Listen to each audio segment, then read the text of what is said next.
ಓಂ ನಮೋ ಭಗವತೆ ಬುದ್ಧಾಯ ಶುದ್ಧಾಯ. ಭಾಗವತದ 2ನೇ ಸ್ಕಂದದ 7ನೇ ಅಧ್ಯಾಯದಲ್ಲಿ 37ನೇ ಶ್ಲೋಕದಲ್ಲಿ ಭಗವಂತ ಬುದ್ಧನ ಕಥೆ ಏನಿದೆ ಅದನ್ನು ನಾವೀಗ ನೋಡ್ತಾ ಇದ್ದೀವಿ.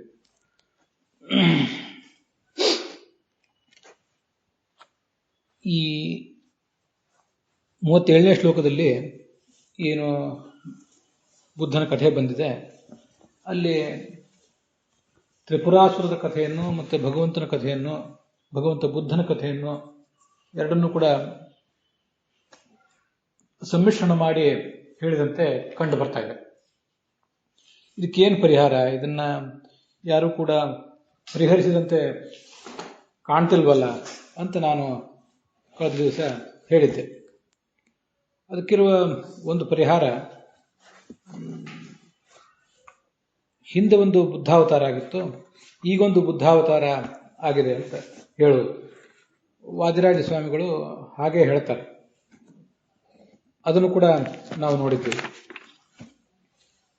ಮಹಾಭಾರತ ತಾತ್ಪರ್ಯ ನಿರ್ಣಯಕ್ಕೆ ಭಾವಪ್ರಕಾಶಿಕ ಅಂತ ಏನು ವ್ಯಾಖ್ಯಾನ ಮಾಡಿದ್ದಾರೆ, ಅಲ್ಲಿ ಈ ಎರಡು ರೀತಿಯಾದ ಅವತಾರಗಳು, 2 ಅವತಾರಗಳು, ಭಗವಂತ ಬುದ್ಧಂದೇ 2 ಅವತಾರಗಳು, ಅದನ್ನ ಅವ್ರು ಹೇಳಿದ್ದನ್ನು ಕೂಡ ನಾವು ನೋಡಿದ್ದೇವೆ ಈಗಾಗಲೇ.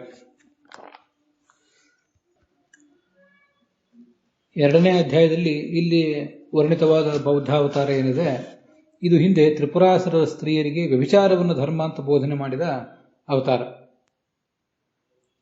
ಈಗ ಕಲಿಯುಗದಲ್ಲಿ ಕೃಷ್ಣಾವತಾರದ ಬಳಿಕ, ಕಲ್ಕಿ ಅವತಾರಕ್ಕಿಂತ ಮುಂಚೆ 2ನೇ ಬಾರಿ ಬೌದ್ಧಾವತಾರ ಏನಾಗಿದೆ, ಇದು ಜನನ ಮಗನಾಗಿ ಅವತರಿಸಿದಂಥ ಒಂದು ರೂಪ. ಇದನ್ನೇ ಭಾಗವತದ 1ನೇ ಸ್ಕಂದದ 3ನೇ ಅಧ್ಯಾಯದ 24ನೇ ಶ್ಲೋಕದಲ್ಲಿ ಹೇಳಿದ್ದಾರೆ ಅಂತ ಇಷ್ಟು ಬಂದಿದೆ. ತಾತ್ಪರ್ಯ ನಿರ್ಣಯದಲ್ಲಿ ಆಚಾರ್ಯರು ಏನೇನು ಸಂಗತಿಗಳನ್ನು ಹೇಳಿದ್ದಾರೆ ಅನ್ನೋದನ್ನು ಒಂದು ಬಾರಿ ನಾವು ಪ್ರಧಾನವಾಗಿ ಗಣನೆಗೆ ತಗೊಳ್ಬೇಕು. ನಮಗೆ ಭಗವಂತನ ಕಥೆಗಳ ಆಕರಗಳು, ಕೃಷ್ಣನ ಕಥೆಗೆ ಆಕರ ಅಂದರೆ ಹರಿವಂಶ, ಭಾಗವತ, ಮಹಾಭಾರತ, ವಿಷ್ಣು ಪುರಾಣ. ಇದು ಬಿಟ್ಟರೆ ಪದ್ಮಪುರಾಣ. ಇನ್ನು ರಾಮನ ಕಥೆಗೆ ಸ್ಕಂದ ಪುರಾಣನೂ ಕೂಡ ಒಂದು ಸೇರಿಕೊಳ್ತದೆ. ಹೀಗೆ ಕೃಷ್ಣನ ಕಥೆಗೆ 1-2-3 ಪುರಾಣಗಳು, ಉಳಿದ ಅವತಾರಗಳಿಗೆ ಮತ್ತೆರಡು ಪುರಾಣಗಳು ಸೇರಿಕೊಳ್ತವೆ. ಈ ಎಲ್ಲ ಪುರಾಣಗಳಲ್ಲಿ ಅನೇಕ ಥರದ ಗೊಂದಲಗಳಿರ್ತವೆ. ಕಾಲ ವ್ಯತ್ಯಾಸ, ವ್ಯಕ್ತಿ ವ್ಯತ್ಯಾಸ, ಹೀಗೆಲ್ಲ ಮಾಡಿರ್ತಾರೆ ಅನೇಕ ಕಡೆ. ಯಾರೋ ಒಬ್ಬ ವ್ಯಕ್ತಿ ಮಾಡಿದ್ದನ್ನು ಮತ್ತೊಬ್ಬ ಯಾರೋ ವ್ಯಕ್ತಿ ಮಾಡಿದ್ದಾನೆ ಅನ್ನುವಂತೆ ವರ್ಣನೆ ಮಾಡುವುದು, ಮತ್ತೆ ಇನ್ಯಾವುದೋ ಕಾಲದಲ್ಲಿ ಆಗಿದ್ದನ್ನ ಮತ್ತೊಂದು ಕಾಲದಲ್ಲಿ ಆದಂತೆ ವರ್ಣಿಸುವುದು, ಹೀಗೆಲ್ಲ ಅನೇಕ ಕಡೆ ಮಾಡಿ ತೋರಿಸಿರ್ತಾರೆ. ಮತ್ತೆ ಎಲ್ಲದಕ್ಕಿಂತ ಹೆಚ್ಚಾಗಿ ನಮಗೆ ಇವತ್ತು ಉಪಲಬ್ಧ ಇರುವಂತಹ ಪುರಾಣ ಏನಿದೆ, ಅದು ಸ್ವಚ್ಛ ರೂಪದಲ್ಲಿ ಉಪಲಬ್ಧ ಇರುವುದೇ ಇಲ್ಲ. ಈ ಎಲ್ಲ ಗೊಂದಲಗಳನ್ನು ಪರಿಹರಿಸಬೇಕೆಂಬ ದೃಷ್ಟಿಯಿಂದಲೇ ಆಚಾರ್ಯರು ತಮ್ಮ ಮಹಾಭಾರತ ತಾತ್ಪರ್ಯ ನಿರ್ಣಯದಲ್ಲಿ ಭಗವಂತನ ಎಲ್ಲ ಅವತಾರಗಳ ವರ್ಣನವನ್ನು ಕೂಡ ಮಾಡಿದ್ದಾರೆ. ಮತ್ಸ್ಯ, ಕೂರ್ಮ ಇತ್ಯಾದಿ ಎಲ್ಲ ಅವತಾರಗಳದ್ದು ಕಥೆಯನ್ನ ಹೇಳಿದ್ದಾರೆ. ಆ ಕಥೆಯನ್ನು ಹೇಳುವಾಗ ಆಚಾರ್ಯರು ಅನುಸರಿಸಿದ ಕ್ರಮವೊಂದನ್ನು ನಾವು ಗಮನಿಸಬೇಕು. ಅದಿಲ್ಲದೆ ಹೋದರೆ ನಮಗೆ ಅದೇನು ಸ್ಪಷ್ಟವಾದಂಥ ಒಂದು ಸಂದೇಶ ಅಥವಾ ಗೊಂದಲಗಳನ್ನು ಪರಿಹಾರ ಮಾಡಿಕೊಳ್ಳಿಕ್ಕೆ ಬೇಕಾದಂಥ ಒಂದು ಮಾರ್ಗದರ್ಶಿ ಸೂತ್ರ ನಮಗೆ ಸಿಗೋದಿಲ್ಲ. ಆಚಾರ್ಯರು ತಾತ್ಪರ್ಯ ನಿರ್ಣಯವನ್ನು ಯಾಕೆ ರಚನೆ ಮಾಡಿದ್ದಾರೆ, ಎಲ್ಲಿ ಗೊಂದಲಗಳಿವೆಯೋ ಆ ಗೊಂದಲವನ್ನು ಪರಿಹಾರ ಮಾಡಲಿಕ್ಕೆ ಅಂತ ಒಂದು ದೃಷ್ಟಿಕೋನ ಹೇಳ್ತಾರೆ.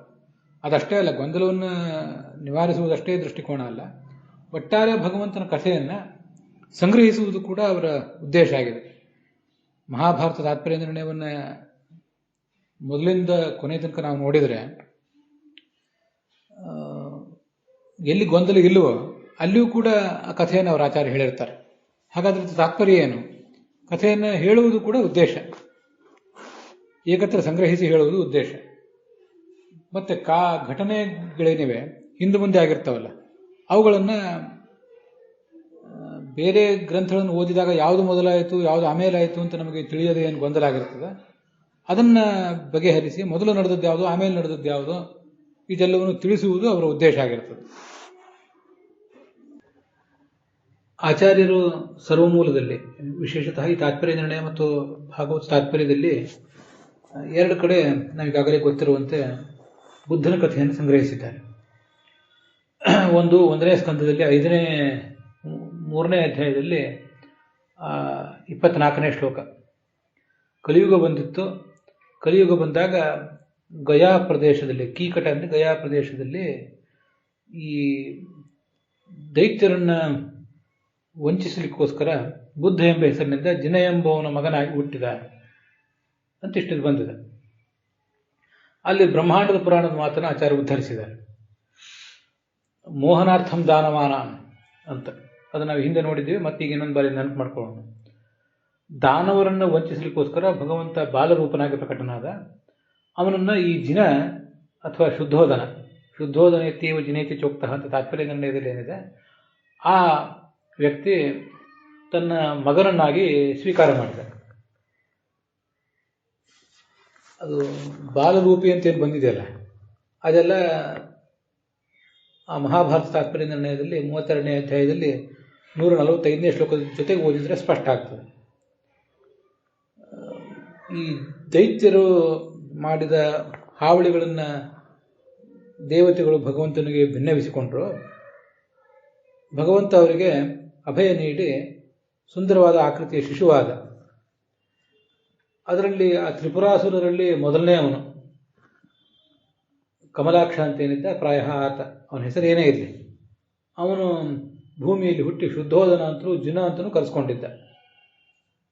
ಅವನಿಗೆ ಗಯಾ ಕ್ಷೇತ್ರದಲ್ಲಿ ಒಂದು ಪ್ರಾಕೃತ ಶಿಶು ಹುಟ್ಟಿತ್ತು, ಸಾಮಾನ್ಯ ಶಿಶು. ಭಗವಂತ ಅಲ್ಲಿ ಬಂದ, ಆ ಪ್ರಾಕೃತ ದೇಹವನ್ನು, ಆ ಜೀವವನ್ನು ಅಲ್ಲಿಂದ ಹೊಡೆದಟ್ಟಿದ. ತಾನು ಶಿಶುರೂಪನಾಗಿ ತನ್ನ ಅಪ್ರಾಕೃತ ರೂಪದಿಂದಲೇ ಅಲ್ಲಿ ಮಲಗಿದ ಅಂತಿದೆ.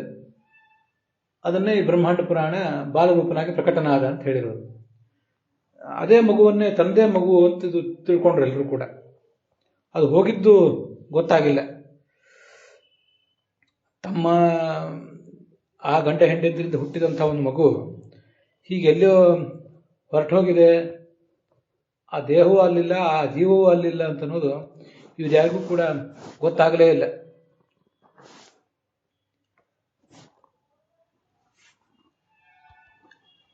ಮತ್ತೆ ಅಲ್ಲೇನು ಈ ಒಂದು ಶಿಶುರೂಪ ಇತ್ತು, ಭಗವಂತನ ಶಿಶುರೂಪ, ಅದನ್ನೇ ತಮ್ಮ ಮಗ ಅಂತ ಅವರೆಲ್ಲರೂ ಕೂಡ ತಿಳಿದುಕೊಂಡ್ಬಿಟ್ರು. ಹೀಗೆ ಆ ಶಿಶು ತಮ್ಮದೇ ಅಂತ ತಿಳ್ಕೊಂಡ್ರು. ಮುಂದೆ ಅದು ಈ ಅಸುರರನ್ನ ಮೋಹಕ್ಕೆ ಒಳಪಡಿಸಿತು, ವಂಚಿಸಿತು. ಏನು ಹೇಳ್ತದು? ಭಗವಾನ್ ವಾಗ್ಭಿರುಗ್ರಾಭಿಹಿ ಅಹಿಂಸಾ ವಾಚಿಭಿರ್ ಹರಿಹಿ.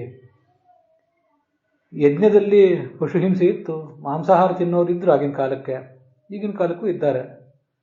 ಮಾಂಸಾಹಾರ ತಿನ್ನುವಂಥವರು ರಾಜರು ಮೊದಲಾದವರು, ಕ್ಷತ್ರಿಯರು ಮೊದಲಾದವರು ಪಶು ಬಲಿಪೂರ್ವಕವಾಗಿ ಹಿಂಸೆ ಮಾಡ್ತಿದ್ರು.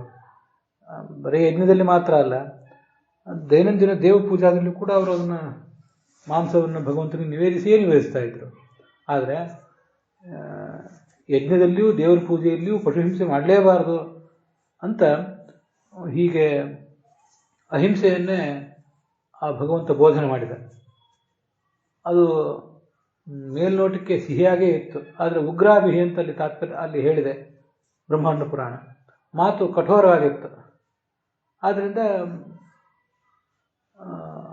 ಅದು ಆ ಜಿನ ಅಥವಾ ಶುದ್ಧೋಧನ ಏನಿದ್ದ ಅವನು ಮೊದಲಾದವ್ರ ಮೇಲೆ ದುಷ್ಪರಿಣಾಮ ಬೀರಿತು, ಅವರನ್ನು ಅಧಃಪತನಕ್ಕೆ ತಳ್ಳಿತು ಅಂತ ಅದರ ತಾತ್ಪರ್ಯ ಇದೆ. ಇಷ್ಟು 1ನೇ ಸ್ಕಂದದಲ್ಲಿದೆ. 2ನೇ ಸ್ಕಂದದಲ್ಲಿ ಈ ಶ್ಲೋಕ ಏನಿದೆ, ಇದಕ್ಕೆ ಆಚಾರ್ಯರು ಭಾಗವತ ತಾತ್ಪರ್ಯ ಬರೆಯಲೇ ಇಲ್ಲ. ಮತ್ತೆ ತಾತ್ಪರ್ಯ ನಿರ್ಣಯದಲ್ಲಿ ಆ ಕಥೆ ಬರೆದಿದ್ದಾರೆ. ತಮ್ಮದೇ ಶಿಶು ಅಂತ ತಿಳಿದ್ರು ಆ ಶಿಶುವನ್ನ.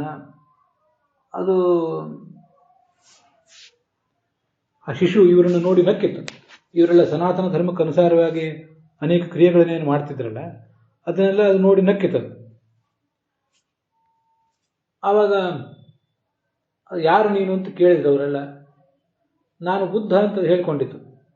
ಜಗಾದ ಚೈಷಾ ಮತ ಬುದ್ಧ ದರ್ಶನಂ ಬುದ್ಧೋಹಮಿತ್ಯೇವ ಸುನಿತ್ಯ ಬೋಧಾತ್. ತನ್ನನ್ನು ತಾನು ಅದು ಬುದ್ಧ ಅಂತ ಹೇಳ್ಕೊಂಡಿತು. ಅವನು ಮುಂದೆ ಅವರಿಗೆ ಬೌದ್ಧ ಧರ್ಮವನ್ನು ಉಪದೇಶ ಮಾಡಿದ. ಅಷ್ಟಾದರೂ ಅವರಿಗೆ ಅವನಲ್ಲಿ ಸುಲಭವಾಗಿ ನಂಬಿಕೆ ಬರಲಿಲ್ಲ. ಎಲ್ಲ ದೇವತೆಗಳನ್ನು ನೆನಪು ಮಾಡಿಕೊಂಡ. ಅವರೆಲ್ಲ ಆ ಬುದ್ಧನ ಜೊತೆಗೆ ಯುದ್ಧಕ್ಕೆ ಬಂದರು. ಆ ಎಲ್ಲ ದೇವತೆಗಳು ಪ್ರಯೋಗ ಮಾಡಿದ ಆಯುಧಗಳನ್ನೆಲ್ಲ ಇವನು ನುಂಗಿ ಹಾಕಿದ. ಮೂಲ ರೂಪದ ಆ ವಿಷ್ಣು ಏನು ಚಕ್ರ ಪ್ರಯೋಗ ಮಾಡಿದ, ಆ ಚಕ್ರವನ್ನು ಇವನು ನುಂಗಿಬಿಟ್ಟ. ಆದ್ದರಿಂದ ಆ ಚಕ್ರಧಾರಿಯಾದ ವಿಷ್ಣುವಿಗಿಂತಲೂ ಈತ ಶ್ರೇಷ್ಠ ಅಂತ ಆಲೋಚನೆ ಬರುವಂತಾಯಿತು ಆ ಎಲ್ಲ ದೈತ್ಯರಿಗೆ. ಚಕ್ರವನ್ನೇ ಆಸನ ಮಾಡಿ ಅದರ ಮೇಲೆ ಕೂತ್ಕೊಂಡ್ಬಿಟ್ಟ ಈ ಬುದ್ಧ. ಅವನ ಆ ಪ್ರಭಾವವನ್ನು ಗಮನಿಸಿ ಎಲ್ಲರೂ ಕೂಡ ಅವನ ಧರ್ಮವನ್ನು ಒಪ್ಪಿಕೊಂಡ್ರು. ವೈದಿಕವಾದ ಆಚಾರ ವಿಚಾರ ಎಲ್ಲವೂ ತೊರೆದರು. ಹೀಗೆ ಮಿಥ್ಯೋಪಾಸನೆ ಮಾಡಿ ಮುಂದೆ ಅವರು ಅಂಧಂತಮಸ್ಸಿಗೆ ಹೋದರು. ಈ ಕಡೆ ದೇವತೆಗಳೆಲ್ಲರೂ ಭಗವಂತನ ಬಳಿಗೆ ಬಂದಾಗ ಅವರಿಗೆ ತನ್ನ ಉಪದೇಶದ ವಾಸ್ತವಿಕ ಅರ್ಥ ಏನು, ತನ್ನ ತಾತ್ಪರ್ಯ ಏನು ಅಂತನ್ನೋದನ್ನು ವರ್ಣಿಸಿದ. ತಾನು ಆ ಥರ ಹೇಳಿದ್ದು ಯಾಕೆ ಅಂತನ್ನುವುದನ್ನೆಲ್ಲವನ್ನು ಅವರಿಗೆ ಅವನು ತಿಳಿಸಿದ. ಹೀಗೆ ಅವರು ಅವನಿಂದ ಆ ಪ್ರಶಾಂತ ವಿದ್ಯಾ ಅನ್ನುವ ವಿದ್ಯೆ, ಅದೊಂದು ಜ್ಞಾನ, ಅದನ್ನು ಪಡೆದುಕೊಂಡ್ರು. ವಸ್ತುತಃ ವೇದವ್ಯಾಸರು ಬ್ರಹ್ಮಸೂತ್ರ ಇತ್ಯಾದಿಗಳಲ್ಲಿ ಏನು ವರ್ಣನೆ ಮಾಡಿದ್ದಾರೆ ಅದೇ ತತ್ವಜ್ಞಾನವೇ, ಅದು ಬೇರೆ ಏನಲ್ಲ. ಪ್ರಶಾಂತ ವಿದ್ಯಾ ಇತ್ಯಮಿದಂ ತಥಾ ಅನ್ಯತ ಬುದ್ಧೋಕ್ತ ಶಾಸ್ತ್ರಂ ತ್ರಿದಶಾ ಅವಾಪ್ಯ ತೋಷಂ ಯಯುರ್ವೇದ ಸಮಸ್ತಸಾರಂ ಯಾಮಾಶ್ರಿತಾನಾಂ ಅಚಿರೇಣ ಮುಕ್ತಿ. ಇದು ಸಕಲ ಶಾಸ್ತ್ರಗಳ ವೇದಾದಿಗಳ ಸಾರರೂಪವಾದದ್ದು ಆ ಪ್ರಶಾಂತ ವಿದ್ಯೆ. ಅದನ್ನು ಅಭ್ಯಾಸ ಮಾಡಿದರೆ ಮುಕ್ತಿ ಆಗ್ತದೆ ಅಂತ ಅಲ್ಲಿ ವರ್ಣನೆ ಇದೆ.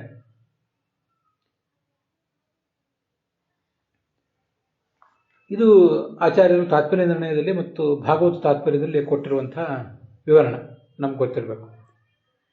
ಈಗ ಬೌದ್ಧಾವತಾರದ ಘಟನೆಗಳು, ಅವನು ತ್ರಿಪುರಾಸುರರ ಸಂಹಾರ ಕಾಲದಲ್ಲಿ ಭಗವಂತ ಏನು ಮಾಡಿದ, ಮತ್ತು ಈಗ 2,500 ವರ್ಷದಿಂದ 3,000 ವರ್ಷದಿಂದ ಏನು ಮಾಡಿದ ಅನ್ನೋದನ್ನೆಲ್ಲ ನಾವು ತೀರ್ಮಾನ ಮಾಡಲಿಕ್ಕೆ ಮಹಾಭಾರತ ತಾತ್ಪರ್ಯ ನಿರ್ಣಯ ಮತ್ತು ಭಾಗವತ ಇವುಗಳ ಈ ಭಾಗಗಳು, ಈ ಶ್ಲೋಕಗಳೇ ನಮ್ಗೆ ಆಧಾರ ಆಗಬೇಕೇ ಹೊರತು ಬೇರೆ ಯಾವ ಗ್ರಂಥಗಳು ಕೂಡ ಆಧಾರ ಆಗೋದಿಲ್ಲ.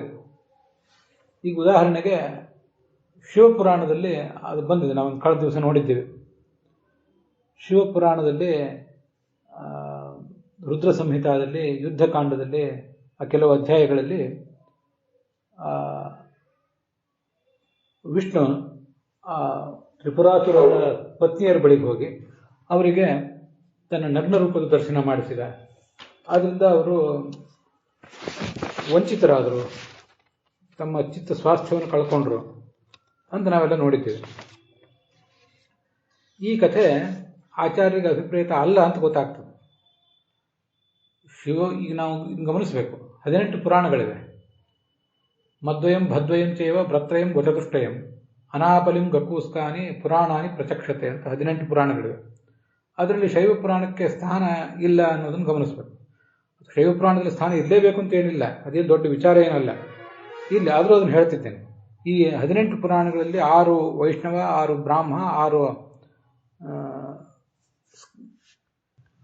ಇನ್ನು ಉಳಿದ 6 ಶೈವ ಪುರಾಣಗಳು ಅಂತ ಕರೆಸ್ಕೋತವೆ.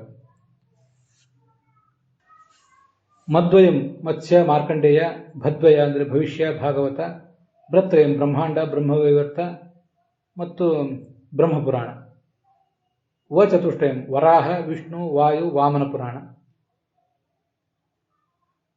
ಅಗ್ನಿಪುರಾಣ, ನಾರದ ಪುರಾಣ, ಲಿಂಗ ಪುರಾಣ, ಗರುಡ ಪುರಾಣ, ಕೂರ್ಮ ಪುರಾಣ ಮತ್ತು ಸ್ಕಂದ ಪುರಾಣ ಅಂತ ಒಟ್ಟು 18 ಪುರಾಣಗಳು. ಅದರಲ್ಲಿ ಬ್ರಹ್ಮ, ಬ್ರಹ್ಮಾಂಡ, ಬ್ರಹ್ಮವೈವರ್ತ ಮೊದಲಾದ ಬ್ರಾಹ್ಮ ಪುರಾಣಗಳಲ್ಲಿ ಸೇರ್ತವೆ. ಅದನ್ನೇ ರಾಜಸ ಪುರಾಣಗಳು ಅಂತ ಇತ್ತೀಚಿನವರು ಹೇಳೋರು. ಆಚಾರ್ಯರು ಹೇಳಿರುವುದು ಅವನ್ನ ಬ್ರಾಹ್ಮ ಪುರಾಣಗಳು ಅಂತ. ಇನ್ನು ಸ್ಕಾಂದ ಇತ್ಯಾದಿ ಪುರಾಣಗಳಿವೆ, ಅದನ್ನು ಶೈವ ಪುರಾಣಗಳು ಅಂತ ವರ್ಣನೆ ಮಾಡ್ತಾರೆ. ಭಾಗವತ, ಪದ್ಮ ಪುರಾಣ, ವಿಷ್ಣು ಪುರಾಣ ಮೊದಲಾದ ಪುರಾಣಗಳು ಇವೆಲ್ಲವನ್ನು ಕೂಡ ವೈಷ್ಣವ ಪುರಾಣಗಳು ಅಂತ ವರ್ಣನೆ ಮಾಡ್ತಾರೆ. ಇವುಗಳಲ್ಲಿ ಶೈವ ಪುರಾಣ ಅಂತನ್ನುವುದು ಇಲ್ಲವೇ ಇಲ್ಲ. ಅಲ್ಲಿ ಇರುವುದು ಲಿಂಗ ಪುರಾಣ ಅಂತ. ಆದರೆ ಶೈವ ಪುರಾಣ ಅನ್ನುವುದು ಉಪಪುರಾಣಗಳಲ್ಲಿ ಸೇರ್ತದೆ. ಹಾಗೆ ಇನ್ನೂ ಕೆಲವು ಪುರಾಣಗಳಿವೆ, ನರಸಿಂಹ ಪುರಾಣ ಮೊದಲಾದ ಪುರಾಣಗಳಿವೆ ಕೆಲವು. ಆಚಾರ್ಯರು ಕೇವಲ 18 ಪುರಾಣಗಳಿಂದ, ಪ್ರಸಿದ್ಧವಾದ 18 ಪುರಾಣಗಳಿಂದ ಮಾತ್ರ ಶ್ಲೋಕಗಳನ್ನು ಉದ್ಧರಿಸ್ತಾರೆ ಸರ್ವಮೂಲದಲ್ಲಿ. ಇನ್ನು ಉಳಿದ ಉಪಪುರಾಣಗಳಿಂದ ಉದ್ಧರಿಸುವುದಿಲ್ಲ ಅಂತೇನಿಲ್ಲ. ಉದಾಹರಣೆಗೆ ನರಸಿಂಹ ಪುರಾಣ ಇದೆ, ಅದು ಈ 18 ಪುರಾಣದಲ್ಲಿ ಸೇರದೇ ಇದ್ದದ್ದು. ಧ್ಯೇಸದಾ ಸವಿತ್ರಮಂಡಲ ಮಧ್ಯವರ್ತಿ ನಾರಾಯಣ ಸರಸಜಾಸನ ಸನ್ನಿವಿಷ್ಟ ಕೇಯೂರವಾನ್ ಮಕರಕುಂಡಲವಾನ್ ಕಿರೀಟಿ ಹಾರಿ ಹಿರಣ್ಮಯೋಪೋ ಧೃತಶಂಖಚಕ್ರ ಅಂತೇನು ಪುರಾಣ ಇದೆ, ಇದು ಶ್ಲೋಕ ಇದೆ. ಇದು ಪ್ರಸಿದ್ಧವಾದ ನರಸಿಂಹ ಪುರಾಣದ್ದೇ ಶ್ಲೋಕ ಇದೆ. ಮತ್ತು ಈ 18 ಪುರಾಣಗಳಲ್ಲಿಯೂ ಕೂಡ ಎಲ್ಲ ಪುರಾಣಗಳಿಂದಲೂ ಶ್ಲೋಕಗಳನ್ನು ಉದ್ಧಾರ ಮಾಡಿದ್ದಾರೆ ಅಂತ ಏನಿಲ್ಲ. ಉಳಿದ ಉಪಪುರಾಣಗಳನ್ನು ಕೂಡ ವೇದವ್ಯಾಸರೇ ರಚನೆ ಮಾಡಿದ್ದಾರೆ ಅಂತ ಹೀಗೆ ಕೇಳಿ ಬರ್ತದೆ. ಅಥವಾ ವೇದವ್ಯಾಸರಿಂದ ಆಜ್ಞಪ್ತರಾದಂಥ ಉಳಿದ ಋಷಿಗಳು ಯಾರಾದರೂ ಅದನ್ನು ಮಾಡಿರಬಹುದು. ಅವು ಕೂಡ ಸ್ವೀಕಾರಕ್ಕೆ ಯೋಗ್ಯವೇ. ಆದರೆ ಯಾವ್ಯಾವ ಪುರಾಣಗಳಿಂದ ಯಾವ್ಯಾವ ಅರ್ಥವನ್ನು ಎಷ್ಟೆಷ್ಟು ತಗೋಬೇಕು ಅಂತನ್ನೋದು ನಮ್ಮ ವಿವೇಚನೆಗೆ ಬಿಟ್ಟದ್ದಾಗ್ತದೆ. ಮುಖ್ಯವಾಗಿ ಭಾರತ, ಭಾಗವತ ಮತ್ತು ಈ ಬ್ರಹ್ಮಸೂತ್ರಗಳು, ಅವುಗಳ ಸಿದ್ಧಾಂತ ಏನಿದೆ, ಅವುಗಳ ಸಿದ್ಧಾಂತವನ್ನು ಅವಲಂಬಿಸಿ ನಾವೆಲ್ಲವನ್ನೂ ಕೂಡ ಸ್ವೀಕಾರ ಮಾಡಬೇಕಾಗ್ತದೆ. ಇದು ಆಚಾರ್ಯರ ನಿರ್ಣಯ. ಈಗ ಶಿವಪುರಾಣದಲ್ಲಿ ಕಥೆ ಇದೆ, ಇಲ್ಲ ಅಂತಲ್ಲ. ಆ ಕಥೆ ವಸ್ತುತಃ ಪುರಾಣವೇ ಪ್ರಕ್ಷಿಪ್ತವೋ, ಬೇರೆ ಯಾರಾದರೂ ಅದನ್ನು ಸೇರಿಸಿದ್ದಾರೋ ಬಿಟ್ಟಿದ್ದಾರೋ ಅದನ್ನೆಲ್ಲ ನಾನೇನು ಈಗ ಹೇಳಿಕ್ಕೆ ಹೊರಟಿಲ್ಲ. ಇಷ್ಟು ಕಾಲತಃ ದೇಶತಃ ಇಷ್ಟು ದೂರ ಇರುವಂಥ ನಮ್ಮಂಥವರು ಶಿವಪುರಾಣವನ್ನು ವೇದವ್ಯಾಸರಾಗಲಿ ಅವರ ಅನುಯಾಯಿಗಳಾದ ಯಾರೇ ಋಷಿಗಳಾಗಲಿ ಬರೆದಿಲ್ಲ, ಮತ್ತಾರು ಅದನ್ನು ಸೇರಿಸಿದ್ದಾರೆ ಅಂತ ನಾವು ಹೇಳೋದು ನನ್ನ ಉದ್ದೇಶ ಅಲ್ಲ. ಪುರಾಣಗಳು ಹೇಗೆ ಇರಲಿ, ಯಾವುದೇ ಪುರಾಣ ಹೇಗೆ ಇರಲಿ, ನಮ್ಮ ಎದುರಿಗೆ ಉಪಲಬ್ಧ ಇದ್ದಾಗ ಅವುಗಳನ್ನು ನಾವು ಎಷ್ಟು ಸ್ವೀಕಾರ ಮಾಡಬೇಕು ಅನ್ನೋದು ಮಾತ್ರ ನಮಗೆ ಮುಖ್ಯ ಆಗ್ತದೆ. ಅದಕ್ಕಾಗಿ ಈ ಒಂದು ವಿಷಯವನ್ನು ನಾನು ಹೇಳಬೇಕಾಯಿತು. ಆದ್ದರಿಂದ ಆಚಾರ್ಯ ದೃಷ್ಟಿಕೋನಕ್ಕನುಸಾರವಾಗಿ ಆ ಶಿವಪುರಾಣದ ಆ ಭಾಗ ಅದು ನಮಗೆ ಸ್ವೀಕಾರಕ್ಕೆ ಯೋಗ್ಯ ಅಲ್ಲ ಅಂತ ಗೊತ್ತಾಗ್ತದೆ ಕಥೆ ನೋಡಿದರೆ. ಈ ತ್ರಿಪುರಾಸುರರ ಸಂಹಾರದ ಕಥೆ ನಮ್ಗೆ ಗೊತ್ತಿರಬೇಕು. ಮಹಾಭಾರತಾದಿಗಳಲ್ಲಿ ಕೂಡ ಬಂದಿದೆ. ಅಲ್ಲಿ ಈ ದೇವತೆಗಳು ಶಿವನನ್ನು ಪ್ರಾರ್ಥಿಸಿದರು. ಅವನು ಈ ಒಂದು ದಿವ್ಯವಾದ ರಥ, ದಿವ್ಯವಾದ ಧನುಸ್ಸು, ದಿವ್ಯವಾದ ಬಾಣ ಇತ್ಯಾದಿಗಳೆಲ್ಲವನ್ನು ಕೂಡ ಸಜ್ಜು ಮಾಡಿಕೊಂಡು ಅವರನ್ನು ಸದೆ ಬಡಿದ. ತ್ರಿಪುರಾಸುರನ ಸದೆ ಬಡಿದ ಅಂತ ಇಷ್ಟು ಕೇಳಿ ಬರ್ತದೆ. ಅಲ್ಲಿ ಮಹಾಭಾರತಾದಿಗಳಲ್ಲಿ ಬರುವಂತೆ ಈ ಭಗವಂತ, ಮೂಲ ರೂಪದ ಭಗವಂತ ಆಗಲಿ ಬುದ್ಧ ರೂಪದ ಭಗವಂತ ಆಗಲಿ, ಅಲ್ಲಿ ಹೋಗಿ ಆ ತ್ರಿಪುರಾಸುರರ ಪತ್ನಿಯರೆದುರಿಗೆ ನಗ್ನನಾಗಿ ತಾನು ನಿಂತದ್ದು ಇತ್ಯಾದಿ ಯಾವ ಕಥೆ ಕೂಡ ಅಲ್ಲಿ ಕೇಳಿ ಬರುವುದೇ ಇಲ್ಲ. ಆದ್ದರಿಂದ ತ್ರಿಪುರಾಸುರರು ಲೋಕಕಂಟಕರಾಗಿದ್ದರು, ರುದ್ರ ಅವರನ್ನು ಸಂಹರಿಸಿದ, ಇಷ್ಟು ಕಥೆ ಮಾತ್ರ ನಮಗೆ ಸ್ವೀಕಾರಕ್ಕೆ ಯೋಗ್ಯ ಆಗಬೇಕಾದದ್ದು. ಉಳಿದುದ್ರ ಬಗ್ಗೆ ನಾವು ಆ ತಲೆ ಕೆಡಿಸ್ಕೊಳ್ಬೇಕಾಗಿಲ್ಲ. ನಗ್ನನಾಗಿ ನಿಂತಿದ್ದ ಅನ್ನೋ ಕಥೆ ಆಚಾರ್ಯರು ಸ್ವೀಕಾರ ಮಾಡದೇ ಇರುವಂಥ ಕಥೆ, ಇದನ್ನು ಗಮನಿಸಬೇಕು ನಾವು. ಮತ್ತು ಆಚಾರ್ಯರು ಒಂದು ವೇಳೆ ಆ ಕಥೆ ನಡೆದದ್ದಾಗಿದ್ದರೆ ಅದನ್ನು ತಮ್ಮ ಮಹಾಭಾರತ ತಾತ್ಪರ್ಯ ನಿರ್ಣಯದಲ್ಲಿ ಅಥವಾ ಭಾಗವತ ತಾತ್ಪರ್ಯ ನಿರ್ಣಯದಲ್ಲಿ ನಾವು ಹೇಳ್ತಿದ್ರಲ್ಲ, ಹೇಳಲಿಲ್ಲ ಯಾಕೆ ಅಂತ ನಾವು ಸ್ವಲ್ಪ ವಿಚಾರ ಮಾಡಬೇಕಲ್ಲ. ಕೃಷ್ಣನ ಕಥೆ ನಾವು ನೋಡಿದ್ದೀವಿ, ಎಷ್ಟು ವಿವರವಾಗಿ ಹೇಳಿದ್ದಾರೆ. ಎಲ್ಲಿ ಕೆಲವು ಬಾರಿ ನಮಗೆ ಸಂಶಯ ಇಲ್ಲದೆ ಹೋದರೂ ಕೂಡ ಅದನ್ನೆಲ್ಲ ಹೇಳಿದ್ದಾರೆ. 2 ಬಾರಿ ಮಣ್ಣು ತಿಂದ ಕಥೆ, 2 ಬಾರಿ ವಿಶ್ವರೂಪ ದರ್ಶನ ಮಾಡಿಸಿತ್ತು, ಹೀಗೆಲ್ಲ ಅನೇಕ ಥರದ ಕಥೆಗಳನ್ನು ಹೇಳ್ತಾರೆ. ಆಚಾರ್ಯರು ಏನು ಹೇಳಿದ್ದಾರೆ ಅನ್ನೋದು ಮುಖ್ಯ, ಏನು ಹೇಳಲಿಲ್ಲ ಅನ್ನೋದು ಮುಖ್ಯ, ಏನು ವ್ಯತ್ಯಾಸ ಮಾಡಿ ಹೇಳಿದ್ದಾರೆ ಅನ್ನೋದನ್ನು ಮುಖ್ಯ ಅಂತ ಅನ್ನೋದನ್ನು ನಾವು ತಿಳ್ಕೊಳ್ಳದೆ ಹೋದರೆ ಇಂಥವೆಲ್ಲ ಕಥೆಗಳಿಗೆ ನಾವು ಮಹತ್ವ ಕೊಡಬೇಕಾಗ್ತದೆ. ನಿಜವಾದ ಕಥೆಗಳು ಕಣ್ಮರೆ ಆಗಿಬಿಡ್ತವೆ. ಇಲ್ಲಿ ಇದನ್ನೆಲ್ಲ ಕೇಳುವವರಿಗೆ ಒಂದು ಪ್ರಶ್ನೆ ಬರ್ತದೆ. ಆಚಾರ್ಯರು ಮತ್ಸ್ಯಾದಿ ಎಲ್ಲ ಅವತಾರಗಳ ಕುರಿತು ಎಲ್ಲ ವಿಷಯಗಳನ್ನು ಹೇಳಿದ್ದಾರಾ?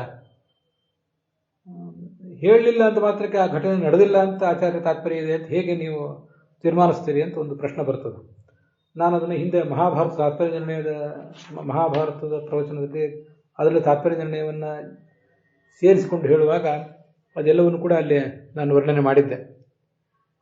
ಆಚಾರ್ಯರು ಸಂಶಯ ಬಂದಲ್ಲಿ ಮಾತ್ರ ಅದನ್ನು ಪರಿಹರಿಸಿದ್ದಾರೆ ಅಂತ ತಿಳ್ಕೋಬಾರದು. ಕಥೆಯನ್ನು ಪೂರ್ಣವಾಗಿ ಸಂಗ್ರಹ ಮಾಡಿದ್ದಾರೆ. ಭಗವಂತನ ಅವತಾರಗಳು ಎಲ್ಲ ಕಥೆಗಳನ್ನು ಕೂಡ ಸಂಗ್ರಹ ಮಾಡಿದ್ದಾರೆ, ಅಥವಾ ಮುಖ್ಯಾಂಶಗಳನ್ನಾದರೂ ಸಂಗ್ರಹ ಮಾಡಿದ್ದಾರೆ. ಅದರಲ್ಲಿ ಯಾವುದೋ ಒಂದನ್ನು ಹೇಳಿದ್ದಾರೆ, ಇನ್ನೊಂದನ್ನು ಹೇಳಲಿಲ್ಲ ಅಂದರೆ ಯಾಕೆ ಹೇಳಲಿಲ್ಲ ಅಂತ ಪ್ರಶ್ನೆ ಬರ್ತದಲ್ಲ. ಈಗಿಲ್ಲಿ ಅವನು ಬಾಲರೂಪನಾಗಿ ನಿಂತ್ಕೊಂಡ ಅನ್ನೋದನ್ನು ಬ್ರಹ್ಮಾಂಡ ಪುರಾಣದಲ್ಲಿ ಇದ್ದದನ್ನು ವರ್ಣನೆ ಮಾಡಿದ್ದಾರೆ ಭಾಗವತ ತಾತ್ಪರ್ಯದಲ್ಲಿ, ಮತ್ತು ಮಹಾಭಾರತ ತಾತ್ಪರ್ಯ ನಿರ್ಣಯದಲ್ಲೂ ಕೂಡ ಆತ ಬಾಲರೂಪನಾಗಿದ್ದ ಅನ್ನೋದನ್ನು ವರ್ಣನೆ ಮಾಡಿದ್ದಾರೆ. ನಗ್ನನಾಗಿ ನಿಂತು ತ್ರಿಪುರಾಸುರರ ಪತ್ನಿಯರಿಗೆ ವಂಚನೆ ಮಾಡಿದ ಅಂತ ಒಂದು ವೇಳೆ ಕಥೆ ಇದ್ದದ್ದು ಹೌದಾದರೆ ಅದನ್ನು ಹೇಳ್ತಿರ್ಲಿಲ್ಲ ಯಾಕೆ? ಕೃಷ್ಣ ರಾಸಕ್ರೀಡೆ ಇತ್ಯಾದಿಗಳನ್ನು ಮಾಡಿದ್ದನ್ನು ನಾವು ಕೇಳಿದ್ದೀವಿ, ಬೇಕಾಷ್ಟು ಭಾಗವತದಲ್ಲಿ ಬಂದಿದೆ. ಆಚಾರ್ಯ ತಾತ್ಪರ್ಯ ನಿರ್ಣಯದಲ್ಲೂ ಕೂಡ ಅದನ್ನು ವರ್ಣನೆ ಮಾಡಿದ್ದಾರೆ. ಭಗವಂತನಂತಹ ವಿಶಿಷ್ಟವಾದ ಲೀಲೆಗಳು, ತ್ರಿಪುರಾಸುರರ ಸಂಹಾರ ಅನ್ನೋದೇನು ಸಾಮಾನ್ಯವಾದ ಸಂಗತಿಯಾಗಿರಲಿಲ್ಲ. ಭೂಮಿಯೇ ಅಲ್ಲಿ ರಥ ಆಗಬೇಕಾಗಿತ್ತು, ದೊಡ್ಡದೊಂದು ಅಪರೂಪದ ಧನುಸ್ಸು ಬೇಕಾಗಿತ್ತು, ಅದಕ್ಕೊಂದು ನಿರ್ದಿಷ್ಟವಾದ ಕಾಲವೇ ಬೇಕಾಗಿತ್ತು, ಬಾಣದಲ್ಲಿ ತ್ರಿಮೂರ್ತಿಗಳ ಶಕ್ತಿ ಹುದುಗಿರಬೇಕಾಗಿತ್ತು, ಇಂಥದ್ದೆಲ್ಲ ಇದೆ. ಅಂಥ ಒಂದು ಪ್ರಸಂಗದಲ್ಲಿ ಈ ಭಗವಂತ ಅಲ್ಲಿ ಬುದ್ಧ ರೂಪನಾಗಿ ಅಥವಾ ಮೂಲ ರೂಪದಿಂದಲೇ ಪ್ರಕಟನಾಗಿ ಅವರಿಗೆ ನಗ್ನ ರೂಪದಿಂದ ನಿಂತ್ಕೊಂಡು ಕೆಲಸ ಮಾಡಿದ್ದಾರೆ ಅಂತಾದರೆ, ಹಾಗಾದರೆ ಅದನ್ನು ಆಚಾರ್ಯರು ಹೇಳಬೇಕಾಗಿತ್ತಲ್ಲ ಕಥೆಯನ್ನು. ಅದು ನಮಗೆ ಈಗ ವಿಚಾರಕ್ಕೆ ಮಾಡಲಿಕ್ಕೆ ನಮ್ಮನ್ನು ಪ್ರೇರಿಸುವಂತಹ ಕಥೆ ಅದು.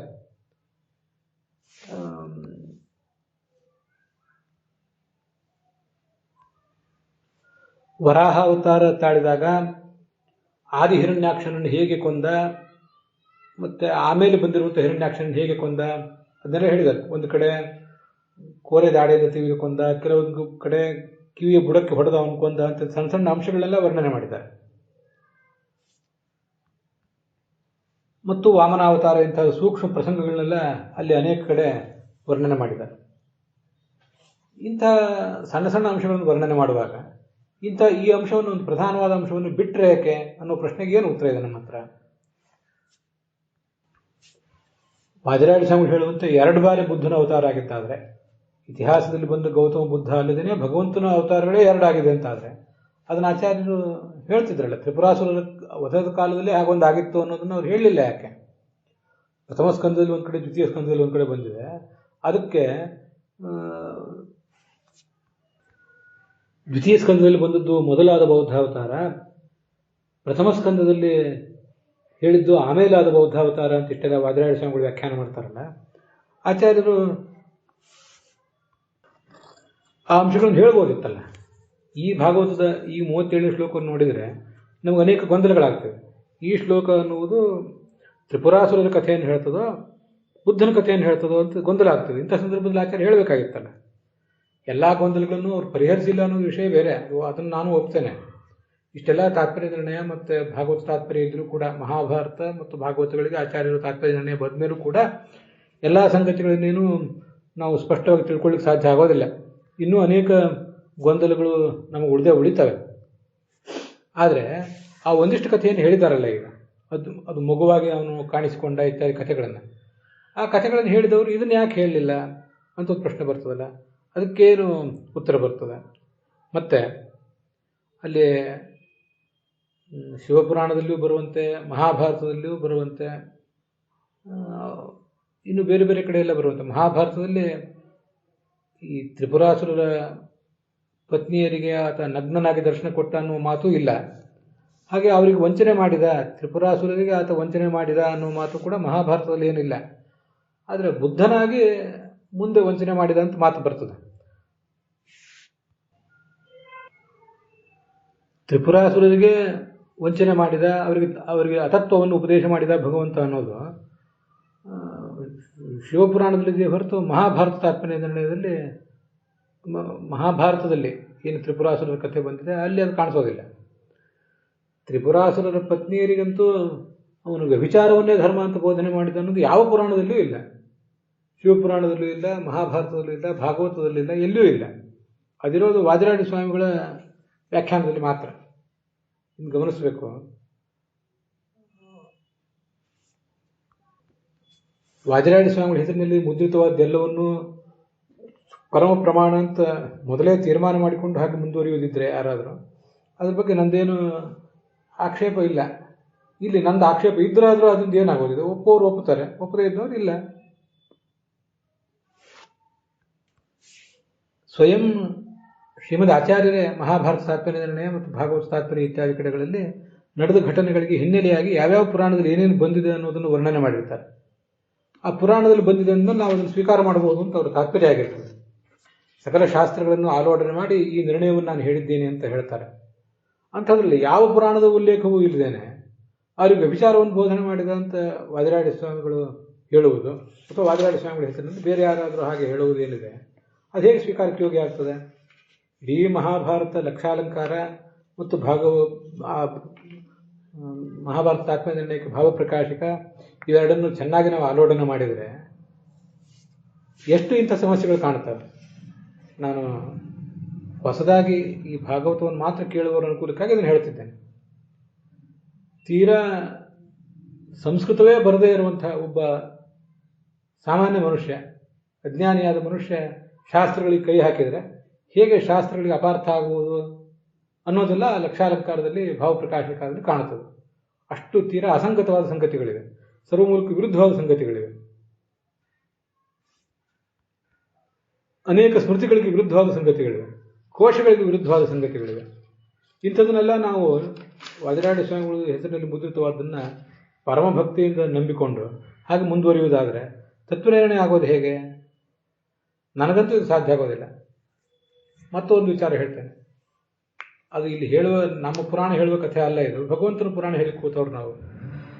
ವಾದಿರಾಜ ಸ್ವಾಮಿಗಳು ನಮ್ಮ ವಂಶಕ್ಕೆ ಏನು ಅನುಗ್ರಹ ಮಾಡಿದ್ದಾರೆ, ನಾವೆಲ್ಲ ಹೇಗೆ ಅವರಿಂದ ನಿತ್ಯ ಉಪಕೃತರು ಅನ್ನೋದನ್ನು ಈ ಹಿಂದೆ ಅನೇಕ ಸರಿ ನಾನು ಹೇಳೇ ಇದ್ದೇನೆ. ಅದನ್ನು ಮತ್ತೆ ಇಲ್ಲಿ ಹೇಳುವ ಪ್ರಸಂಗ ಇಲ್ಲ. ವಾದಿರಾಜ ಸ್ವಾಮಿಗಳಿಗೆ ನಿತ್ಯ ಹಸ್ತೋದಕವನ್ನು ಕೊಡದೆ ನಾವು ಭೋಜನವನ್ನು ಮಾಡೋರಲ್ಲ. ಪ್ರತಿಯೊಂದು ನಮ್ಮ ಜೀವನದ ಘಟನೆಯಲ್ಲಿಯೂ ಕೂಡ ಅವರ ಆ ವಾದಿರಾಜ ಸ್ವಾಮಿಗಳ ಅಂತರ್ಯಾಮಿಯಾದ ಭಗವಂತನ ಒಂದು ಅನುಗ್ರಹ ಇದೆ. ಹಾಗಿರುವಾಗ ಅವರಿಗೆ ಮಾಡ್ತಿರುವ ವಿರೋಧ ಅಂತ ಯಾರು ಇದನ್ನು ಭಾವಿಸಬಾರ್ದು. ಹಾಗೆ ಯಾವುದೋ ನನ್ನ ಭಾಗವತದ ಪ್ರವಚನದ ಯಾವುದೋ ಒಂದು ತುಣುಕನ್ನು ಎಲ್ಲಿಯೋ ಕೇಳಿ ಅದನ್ನು ಏನೋ ಮತ್ತೆಲ್ಲೋ ಒಂದು ಕಡೆ ಕೋಟ್ ಮಾಡ್ಲಿಕ್ಕೆ ಹೋದರೆ ಬಹಳ ಅಪಾಯ ಆಗ್ತದೆ. ಬಹಳ ಅದ್ರ ಬಗ್ಗೆ ನೀವು ಎಲ್ಲರೂ ಕೂಡ ಎಚ್ಚರಿಕೆಯಿಂದ ಇರಬೇಕಾಗ್ತದೆ. ಬಹಳ ಹಿಂದಿನಿಂದಲೂ ನಾನು ಏನು ಹೇಳ್ತಿದ್ದೀನಿ, ಅದ್ರ ಬಗ್ಗೆ ನನ್ನೊಂದು ಧೋರಣೆ ಏನಿದೆ, ನನ್ನ ಸಮಚಿತ್ತ ಏನಿದೆ ಅನ್ನೋದನ್ನು ತಿಳಿದ್ರೆ ಮಾತ್ರ ಇದೆಲ್ಲವೂ ಅರ್ಥ ಆಗ್ತದೆ. ಎರಡು ರೂಪಗಳ ವರ್ಣನೆಯನ್ನು ಅನೇಕ ಕಡೆ ಮಾಡಿದ್ದಾರೆ. ಕೆಲವು ಕಡೆ ಭಗವಂತನ ಎರಡೆರಡು ರೂಪಗಳಿದ್ರೆ ಅದನ್ನು ಹೇಳ್ತಾರೆ. ಭಗವಂತನ ಅವತಾರಭೂತನಾದ ಕಪಿಲ ಒಬ್ಬ, ಅವತಾರ ಅಲ್ಲದೇ ಇರುವ ಕಪಿಲ ಒಬ್ಬ, ಭಗವಂತನ ಅವತಾರನಾದ ಕೃಷ್ಣ ಒಬ್ಬ, ಭಗವಂತನ ಅವತಾರ ಅಲ್ಲದೇ ಇರುವ ಕೃಷ್ಣ ಒಬ್ಬ. ಇದನ್ನೆಲ್ಲ ಛಾಂದೋಗ್ಯ ಭಾಷೆ ಬದಲಾದ ಕಡೆ ಹೇಳಿದ್ದಾರೆ. ಒಬ್ಬ ಇತಿಹಾಸ ಪ್ರಸಿದ್ಧನಾದ ಗೌತಮ ಬುದ್ಧ, ಇದಲ್ಲದೇ ಭಗವಂತನ ಅವತಾರ ಒಬ್ಬ, ಅದರಲ್ಲಿ ಅವನು ಎರಡು ಅವತಾರಗಳು ಅಂತ ಒಟ್ಟು 3 ಬುದ್ಧರನ್ನು ಒಪ್ಪುವುದಾದರೆ ಆಚಾರ್ಯರು ಇದ್ರ ಬಗ್ಗೆ ಏನೂ ವಿವರಣೆ ಕೊಟ್ಟಿಲ್ಲ. ಯಾಕೆ ಕೊಟ್ಟಿಲ್ಲದೆ ಇರುವ ಸಂಗತಿಗಳನ್ನು ವಾದಿರಾಜ ಸ್ವಾಮಿಗಳು ಹೇಳಿದರು ಅಂತ ಮಾತ್ರಕ್ಕೆ ಒಪ್ಪುವುದಾ? ಮತ್ತೆ ಬತ್ತಲೆ ನಿಂತಿಹ ಬೌದ್ಧನಿಗೆ ಉತ್ತಮ ಹೈವೇರಿದ ಕಲ್ಕಿಗೆ ಅಂತ ದಾಸರ ಹಾಡಿಗೂ ನಾನು ವಿರೋಧನೆ ತೋರಿಸಿದಾಗಾಯಿತು. ಆ ದಾಸರ ಹಾಡಿನಲ್ಲಿ ಬರುವಂತಹ ವಿಚಾರ ಯಾವ ಪುರಾಣದಲ್ಲಿದೆ ಅಂತ ಬೇಕಲ್ಲ. ಇಂಥ ಅನೇಕ ಸಂಗತಿಗಳನ್ನು ವರ್ಣನೆ ಮಾಡೇ ಮಾಡ್ತಾರೆ. ಸಭೆಯಲ್ಲಿ ಬ್ರಾಹ್ಮಣನ ನೇತ್ರವನ್ನೇ ಕಳೆದೆ ಅಂತ ವರ್ಣನೆ ಮಾಡ್ತಾರೆ. ಎಲ್ಲಿದೆ? ಶುಕ್ರಾಚಾರ್ಯ ಈ ವಾಮನಾವತಾರದಲ್ಲಿ ಆ ಬಲಿಯ ಗುರುವಾದಂತಹ ಶುಕ್ರಾಚಾರ್ಯನ ಒಂದು ಕಣ್ಣು ಕಳೆದ, ಅವನನ್ನು ಒಕ್ಕಣ್ಣನಾಗಿ ಮಾಡಿದಂಥ ಉಲ್ಲೇಖ ಭಾಗವತದಲ್ಲಿ ಇಲ್ಲ. ಎಲ್ಲೋ ದೇವಿ ಭಾಗವತದಲ್ಲೂ ಮತ್ತೆಲ್ಲೋ ಒಂದು ಕಡೆ ಕಂಡು ಬರ್ತದೆ. ಅದೆಲ್ಲವನ್ನೂ ಕೂಡ ನಾವು ಯಥಾವತ್ತಾಗಿ ಸ್ವೀಕಾರ ಮಾಡಬೇಕಾ? ಅಲ್ಲಿ ಬಂದದ್ದೆಲ್ಲವನ್ನು ದೇವಿ ಭಾಗವತದಲ್ಲಿ ಬಂದ ಸಪ್ತ ಸತಿ ಮೊದಲಾದವನ್ನು ನಾವು ಪಾರಾಯಣ ಮಾಡ್ತೇವೆ, ಅದ್ರ ಮೂಲಕ ದುರ್ಗಾ ದೀಪ ನಮಸ್ಕಾರ ಮಾಡ್ತೀವಿ, ಅದೆಲ್ಲ ವಿಷಯ ಬೇರೆ. ಹಾಗೆ ಅಲ್ಲಿ ಬಂದಿರುವಂಥ ಉಳಿದೆಲ್ಲ ಉಲ್ಲೇಖಗಳನ್ನು ನಾವು ಒಪ್ಪಬೇಕಾ? ಒಪ್ಪುತ್ತೀವ? ಒಪ್ಪುವುದು ಸಾಧ್ಯ ಆಗ್ತದ? ಆದ್ದರಿಂದ ದಾಸರ ಹಾಡುಗಳಿಗೆ ಮೂಲವನ್ನು ನಾವು ಈ ಪುರಾಣಗಳಲ್ಲಿ ಎಲ್ಲಿಯಾದರೂ ಇದ್ದರೆ ಅದನ್ನು ಸ್ವೀಕಾರ ಮಾಡ್ಬೋದು. ಎಲ್ಲಿಯೂ ಪುರಾಣಗಳು ಏನೂ ಸಿಗದೆ ಹೋದರೂ ಕೂಡ ಅಂಥವು ಕೆಲವು ದಾಸರ ಹಾಡುಗಳನ್ನು ಮೊದಲಾದವುಗಳನ್ನು ನಾವು ಗಮನದಲ್ಲಿಟ್ಕೊಂಡು ಅದನ್ನು ಪರಿಗಣನೆ ಮಾಡಿ ಇಲ್ಲಿ ಭಾಗವತ ಮೊದಲಾದ ಗ್ರಂಥಗಳಲ್ಲಿ ಅದನ್ನು ಕಾಣುವ ಪ್ರಯತ್ನ ಮಾಡಬಾರ್ದು. ದಾಸರ ಹಾಡು ದಾಸ ಸಾಹಿತ್ಯದ ಸ್ಥಿತಿ ಏನಾಗಿದೆ ಅನ್ನೋದನ್ನು ಒಂದು ಬಾರಿ ಹೇಳ್ತೇನೆ. ಇವತ್ತು ಮಹಾಭಾರತ ಭಾಗವತಗಳೇ ಸ್ವಚ್ಛ ರೂಪದಲ್ಲಿಲ್ಲ. ಇನ್ನು ಉಳಿದ ಪುರಾಣಗಳಂತೂ ಕೇಳುವಂತೆಯೇ ಇಲ್ಲ. ಸರ್ವಮೂಲದಲ್ಲೇ ಪ್ರಕ್ಷೇಪ ವಿಕ್ಷೇಪಗಳ ಹಾವಳಿ, ವೇದಗಳಲ್ಲಿಯೂ ಕೂಡ ಅಲ್ಲಲ್ಲಿ ಪ್ರಕ್ಷೇಪ ವಿಕ್ಷೇಪಗಳ ಹಾವಳಿ. ಸಂಸ್ಕೃತ ವಿದ್ವಾಂಸರ ಒಂದು ದೊಡ್ಡ ಪಡೆಯೇ ಇದ್ದಾಗಲೂ ಕೂಡ ಸಂಸ್ಕೃತದಲ್ಲಿರುವ ಈ ಗ್ರಂಥಗಳನ್ನು ಶುದ್ಧ ರೂಪದಲ್ಲಿ ಉಳಿಸ್ಕೊಳ್ಳಿಕ್ಕಾಗಲಿಲ್ಲ. ದಾಸ ಸಾಹಿತ್ಯವನ್ನು ಸಂಸ್ಕೃತ ವಿದ್ವಾಂಸರಾದವರು ಹೆಚ್ಚು ಗಮನಿಸಲಿಲ್ಲ ಮೊದಲಿದ್ದು. ಇತ್ತೀಚೆಗೆ ದೊಡ್ಡ ದೊಡ್ಡ ವಿದ್ವಾಂಸರು ಹರಿಕಥಾನುಸಾರ ಮತ್ತು ಸುಳಾದಿಗಳು ಇದನ್ನೆಲ್ಲ ಪ್ರವಚನ ಮಾಡ್ತಿದ್ದಾರೆ. ದೊಡ್ಡ ದೊಡ್ಡ ಪೀಠಾಧಿಪತಿಗಳು ಕೂಡ ಪ್ರವಚನ ಮಾಡ್ತಿದ್ದಾರೆ. ವಿದ್ವಾಂಸರು ಕೈ ಹಾಕಲಿಲ್ಲ. ಜನಸಾಮಾನ್ಯರ ಸಂಸ್ಕೃತದ ಪರಿಚಯ ಇರಲಿಲ್ಲ. ಮತ್ತು ಪ್ರಾಮಾಣಿಕತನದ ಕೊರತೆ, ಅವುಗಳನ್ನು ಶುದ್ಧವಾದ ಸಾಹಿತ್ಯವನ್ನು ಸುರಕ್ಷಿತವಾಗಿ ಇಡಬೇಕು ಅನ್ನೋ ಎಚ್ಚರದ ಕೊರತೆ, ಅಪ್ರಾಮಾಣಿಕತನ ಬೇರೆ, ಅಜ್ಞಾನಗಳು. ಆದ್ದರಿಂದ ಯಾವ್ಯಾವ ಸಾಹಿತ್ಯಗಳನ್ನು ರಚನೆ ಮಾಡುವುದು ತಾವೇ. ಅದು ನಮ್ಮಲ್ಲಿಯೂ ಕೂಡ ಅಂಥ ಪ್ರವೃತ್ತಿಗಳಿಗೆ ಕೊರತೆ ಏನಿಲ್ಲ. ಹಾಗಾಗಿ ಪುರಂದರದಾಸರ ಹೆಸರಿನಲ್ಲಿ, ವಿಜಯದಾಸರ ಹೆಸರಿನಲ್ಲಿ ಯಾವುದ್ಯಾವುದೋ ಸಾಹಿತ್ಯಗಳೆಲ್ಲ ಬಂದರೆ ಅದನ್ನು ಕಣ್ಮುಚ್ಚಿ ಒಪ್ಪುವುದು ಹೇಗೆ? ಸ್ವಲ್ಪ ವಿಚಾರ ಮಾಡಬೇಕು ಇದನ್ನೆಲ್ಲ. ಅದು ಆ ಕಡೆ ಇರಲಿ. ಮೊದಲನೇ ಸ್ಕಂದದಲ್ಲಿ ಏನೊಂದು ಶ್ಲೋಕ ಬಂದಿದೆ, ತತಃ ಕಲವು ಸಂಪ್ರವೃತ್ತೆ ಸಮೂಹಾಯ ಸುರದ್ವಿಷಾಂ ಬುದ್ಧೋ ನಾಮ್ನ ಜನಸುತಃ ಕೀಕಟೇಶು ಭವಿಷ್ಯತಿ ಅಂತ. ಆಚಾರ್ಯರು ಅದಕ್ಕೆ ಭಾಗವತ ತಾತ್ಪರ್ಯ ಬರೆದಿದ್ದಾರೆ. ಮಹಾಭಾರತ ತಾತ್ಪರ್ಯ ನಿರ್ಣಯದಲ್ಲೂ ಕೂಡ ಅದಕ್ಕೆ ಸಮಾನವಾದ ಕಥೆಯನ್ನು ಕೂಡ ಹೇಳಿದ್ದಾರೆ. 2ನೇ ಸ್ಕಂದದಲ್ಲಿ 7ನೇ ಅಧ್ಯಾಯದಲ್ಲಿ ಈ 37ನೇ ಶ್ಲೋಕವನ್ನೇನಿದೆ, ಆಚಾರ್ಯರು ಭಾಗವತ ತಾತ್ಪರ್ಯವನ್ನೇ ಅದಕ್ಕೇನು ಬರೆದಿಲ್ಲ. ಅದನ್ನು ಅವರು ರಿಜೆಕ್ಟ್ ಮಾಡಿಬಿಟ್ಟಂತೆ ಕಾಣಿಸ್ತದೆ. ಇದನ್ನು ಗಮನಿಸ್ಬೇಕು ನಾವು. ಈ ಶ್ಲೋಕಕ್ಕೇನು ಮಹತ್ವನೇ ಕೊಡಬೇಕಾಗಿಲ್ಲ ನಾವು. ಈ ಶ್ಲೋಕ ಬೇರೆ ಯಾವ ಪುರಾಣದಲ್ಲೂ ಸಿಗದೇ ಇರುವ ಅಪೂರ್ವ ಮಾಹಿತಿಗಳನ್ನು ಹೇಳ್ತದೆ ಅಂತ ಬನಂಜಯ ಗೋವಿಂದಾಚಾರ್ಯ ಮೊದಲಾದ ಹಿರಿಯ ವಿದ್ವಾಂಸರು ಹೇಳೋದೇನಿದೆ ನನಗೆ ಏನೂ ಅರ್ಥ ಆಗೋದಿಲ್ಲ. ಅವರು ಮೂಲತಃ ದೈತ್ಯರು, ಧರ್ಮದ ಮಾರ್ಗ ಹಿಡಿದಿದ್ರು ಅನ್ನುವುದೆಲ್ಲ ಭಾಗವತದ 1ನೇ ಶ್ಲೋಕದಲ್ಲೂ ಕೂಡ ಇದ್ದೇ ಇದೆ. ಅವರಿಗೆ ಮೋಸ ಮಾಡಬೇಕು ಅಂತ ಭಗವಂತ ಹೊರಟ ಅನ್ನೋದರಲ್ಲಿ ಅವರಿಗೆ ಮೊದಲು ಧಾರ್ಮಿಕ ಪ್ರವೃತ್ತಿ ಉಂಟಾಗಿತ್ತು ಅನ್ನೋದು ಗೊತ್ತಾಗೇ ಆಗ್ತದೆ. ಉಪಧರ್ಮವನ್ನು ಬೋಧನೆ ಮಾಡಿದ, ಪಾಷಂಡ ಧರ್ಮವನ್ನು ಬೋಧನೆ ಮಾಡಿದ ಅನ್ನೋದು ಕೂಡ ಸಮೂಹ ಸುರದ್ವಿಷಾಂ ಅನ್ನುವಲ್ಲಿ ಇದ್ದೇ ಇದೆ. ಬ್ರಹ್ಮಾಂಡ ಪುರಾಣದಲ್ಲಿ ಕೂಡ ಇದ್ದೇ ಇದೆ. ಅಹಿಂಸಾ ವಾಗ್ಭಿರುಗ್ರಾಭಿಹಿ ಅಹಿಂಸಾ ವಾಚಿಭಿಹಿ ಹರಿಹಿ. ಹೀಗೆ ಅವರನ್ನು ಮೋಹಪಡಿಸಿದಂತ ವಿಷಯ ಅಲ್ಲೂ ಬಂದೇ ಇದ್ದೇ ಇದೆ. ಈ ಶ್ಲೋಕ ಏನು ಹೇಳಿದೆ? 2ನೇ ಸ್ಕಂದ 7ನೇ ಅಧ್ಯಾಯದ ಈ 37ನೇ ಶ್ಲೋಕ ಯಾವ ಮಹಾ ವಿಷಯವನ್ನು ಹೇಳಿದೆ? ತ್ರಿಪುರಾಸುರರ ಪತ್ನಿಯರ ಎದುರಿಗೆ ಅವನು ಬತ್ತಲೆ ನಿಂತ ಅನ್ನೋ ಮಾತು ಅದೃಶ್ಯ ಮೂರ್ತಿ ಎಂಬ ಮಾತಿನಲ್ಲಿ ಕಾಣಿಸ್ತು ಗೋವಿಂದಾಚಾರ್ಯರಿಗೆ. ಅದೃಶ್ಯ ಮೂರ್ತಿ ಅಂದರೆ ಬೇರೆ ಯಾರಿಗೂ ಕಾಣದೇ ಇರುವ ಸ್ವರೂಪ ಇದ್ದವನು ಅಂತ ಅರ್ಥ. ಇನ್ನೊಬ್ಬರು ಯಾರಿಗೂ ಕಾಣದೇ ಇರುವಂಥ ಸಂಚಾರ ಮಾಡುವವನು ಅಂತ ಅರ್ಥ ಆದಿತ್ತು. ಅದೇ ಇರಲಿ, ಬತ್ತಲೆ ಹೋಗಿ ತ್ರಿಪುರಾಸುರ ಸ್ತ್ರೀಯರು ಮುಂದೆ ನಿಂತ ಅಂತ ಆ ಮಾತಿಗೆ ಅರ್ಥ ಆಗೋದು ಹೇಗೆ? ಅದು ಈ ನಮ್ಮ ಭೂಲೋಕದಲ್ಲಿ ನಡೆದದ್ದಲ್ಲ, ದೈತ್ಯರ ಲೋಕದಲ್ಲಿ ನಡೆದದ್ದು. ಆದ್ದರಿಂದ ಅದೃಶ್ಯ ಮೂರ್ತಿ ಅಂತ ಹೇಳಿದ್ದಾರೆ ಅಂತ ಅದನ್ನು ವ್ಯಾಖ್ಯಾನ ಮಾಡೋದು ಹೇಗೆ ಸರಿಯಾಗ್ತದೆ? ಮತ್ತೆ ನಾನು ಕಳೆದ ದಿವಸನೇ ಹೇಳಿದಂತೆ ಇದು ಗೋವಿಂದಾಚಾರ್ಯರು ಒಂದೇ ಬುದ್ಧಾವತಾರ ಅಂತಾರೆ. ಇತಿಹಾಸದ ಗೌತಮ ಬುದ್ಧನು, ಭಗವಂತನ ಅವತಾರನಾದ ಬುದ್ಧನು ಒಬ್ಬನೇ. ಅವನ ಅವತಾರ ಆಗಿದ್ದಕ್ಕೆ 3000 ವರ್ಷದ 2000 ವರ್ಷದ ಹಿಂದೆ ಅಂತಾರೆ. ಹಾಗಿದ್ರೆ ಈ ಶ್ಲೋಕ 37ನೇ ಶ್ಲೋಕ ಆ ತ್ರಿಪುರಾಸುರರ ಕಥೆಯನ್ನು ಈ ಕಡೆ ಬೌದ್ಧಾವತಾರದ ಕಥೆಯನ್ನು ಸಂಗಮಿಸಿ ಹೇಳ್ತಿದೆಯಲ್ಲ, ಅದು ಹೇಗೆ? ಅದು ನಾವು ತಿಳ್ಕೊಳ್ಬೇಕು. ತ್ರಿಪುರಾಸುರರ ಅವತಾರ ಸಂಹಾರದ ಕಥೆ ಬಹಳ ಹಿಂದೆನೇ ಆಗಿದ್ದಲ್ಲ. ಅದಕ್ಕೂ ಈ ಬುದ್ಧಾವತಾರದ ಕೇಂದ್ರ ಬಿಂದುವಾದಂತಹ ಬುದ್ಧನಿಗೂ ಹೇಗೆ ಹೊಂದಾಣಿಕೆ? ಅದನ್ನು ಗೋವಿಂದಾಚಾರ್ಯ ಹೇಳಲಿಲ್ಲ. ಆವಾಗಲೇ ಒಬ್ಬ ಬುದ್ಧ ಕಾಣಿಸ್ಕೊಂಡಿದ್ದ. ತ್ರಿಪುರಾಸುರರ ಅವತಾರದಲ್ಲಿ ಸಂಹಾರ ಕಾಲದಲ್ಲಿ ಈ ಭಗವಂತ ಬುದ್ಧ ಕಾಣಿಸ್ಕೊಂಡಿದ್ದ. ಅವನೇ ಮುಂದೆ ಈ ಕಲಿಕಾಲದಲ್ಲಿ ಕೂಡ ಕೃಷ್ಣ ಅವತಾರದ ಬಳಿಕ ಮತ್ತೆ ಕಾಣಿಸ್ಕೊಂಡ ಅಂತ ಗೋವಿಂದಾಚಾರ್ಯ ಅಭಿಪ್ರಾಯ ಇದೆಯಾ? ಹಾಗೂ ಅವರೇನು ಹೇಳಲಿಲ್ಲ. ಬಹಳ ದೀರ್ಘವಾಗಿ ವರಾಹ ಅವತಾರ, ಮತ್ಸ್ಯಾವತಾರದ ಬಗ್ಗೆ ಎಲ್ಲ ಅವರು ಪ್ರವಚನ ಮಾಡಿದ್ದಾರೆ. ಹೇಗೆ ಒಂದೇ ಅವತಾರ ಮೊದಲಿದ್ದದ್ದು ಆಮೇಲೆ ಕೂಡ ಮುಂದುವರಿಯಿತು.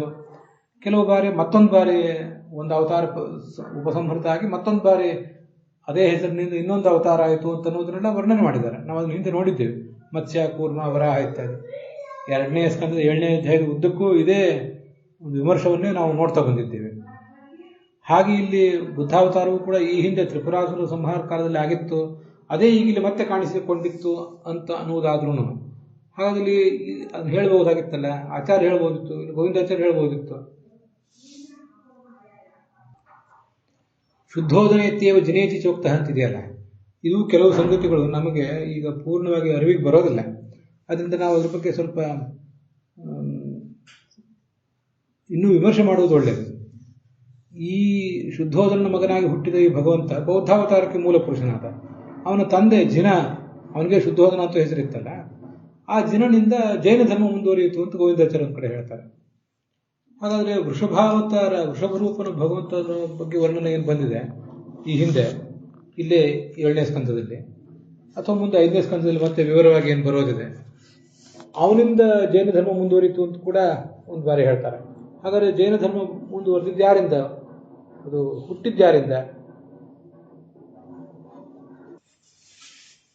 ಹೇಗೆ ಇಸ್ಲಾಂ, ಕ್ರಿಶ್ಚಿಯಾನಿಟಿ ಮತ್ತು ಯಹೂದಿ ಧರ್ಮಗಳು ಈ ಒಂದೇ ಪರಿಸರದಲ್ಲಿ, ಆ ಮಧ್ಯಪ್ರಾಚ್ಯದ ಪರಿಸರದಲ್ಲಿ ಹೆಚ್ಚು ಕಡಿಮೆ ಒಂದೇ ಕಾಲದಲ್ಲಿ ಹೇಗೆ ಹುಟ್ಟಿದವೋ, ಹಾಗೆ ಜೈನ ಬೌದ್ಧ ಧರ್ಮಗಳು ಕೂಡ ಬಿಹಾರ ಆ ಭಾಗ ಅಲ್ಲಿ ಹೆಚ್ಚು ಕಡಿಮೆ ಒಂದೇ ಕಾಲದಲ್ಲೇ ಹುಟ್ಟಿದವು. ಅವಕ್ಕೂ ಎರಡಕ್ಕೂ ಕೂಡ ಒಂದು ರೀತಿಯಾದ ಸಮಾನತೆಯೂ ಇದೆ. ಅದೆಲ್ಲ ವಿಷಯ ಸರಿ, ಆದರೆ ಯಾರಿಂದ ಪ್ರಾರಂಭ ಆಗಿತ್ತು? ಶುದ್ಧೋಧನ ಅಥವಾ ಜಿನ ಅಂತ ಎರಡೂ ಹೆಸರನ್ನು ಹೊಂದಿದ ಈ ಗೌತಮ ಬುದ್ಧನ ತಂದೆಯಿಂದಲೇ ಅದು ಪ್ರಾರಂಭ ಆಯಿತು ಅನ್ನಲಿಕ್ಕೆ ಆಧಾರಗಳು ಬೇಕಲ್ಲ.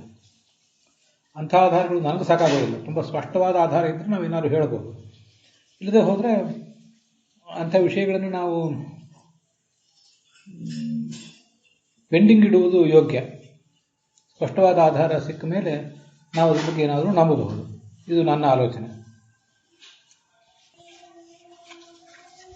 ಕೊನೆಯದಾಗಿ ಇನ್ನೊಂದು ಬಾರಿ ಮಾತನ್ನು ಹೇಳಿ ನಾನು ಮುಕ್ತಾಯ ಮಾಡ್ತೇನೆ. ಮಹಾಭಾರತ ತಾತ್ಪರ್ಯ ನಿರ್ಣಯ ಮತ್ತು ಭಾಗವತ ತಾತ್ಪರ್ಯ ನಿರ್ಣಯ ಇವೆರಡನ್ನೂ ಕೂಡ ನಾವು ಓದುವಾಗ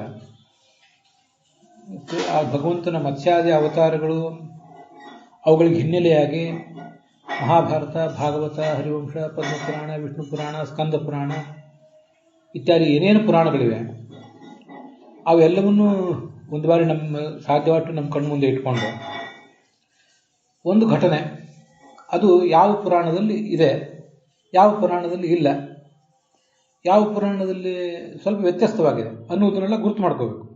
ಆ ಅಂಕಿಅಂಶಗಳನ್ನು ಸರಿಯಾಗಿ ಗುರುತು ಮಾಡ್ಕೋಬೇಕು. ಮತ್ತು ಆಚಾರ್ಯರು ಅದಕ್ಕೆ ಭಾಗವತ ತಾತ್ಪರ್ಯದಲ್ಲಿ ಅಥವಾ ಮಹಾಭಾರತ ತಾತ್ಪರ್ಯ ನಿರ್ಣಯದಲ್ಲಿ ಏನು ನಿರ್ಣಯ ಕೊಟ್ಟಿದ್ದಾರೆ ಅವೆಲ್ಲವನ್ನೂ ಅಂಕಿಅಂಶ ಸಮೇತ ನಾವು ಸ್ಟಡಿ ಮಾಡಬೇಕು.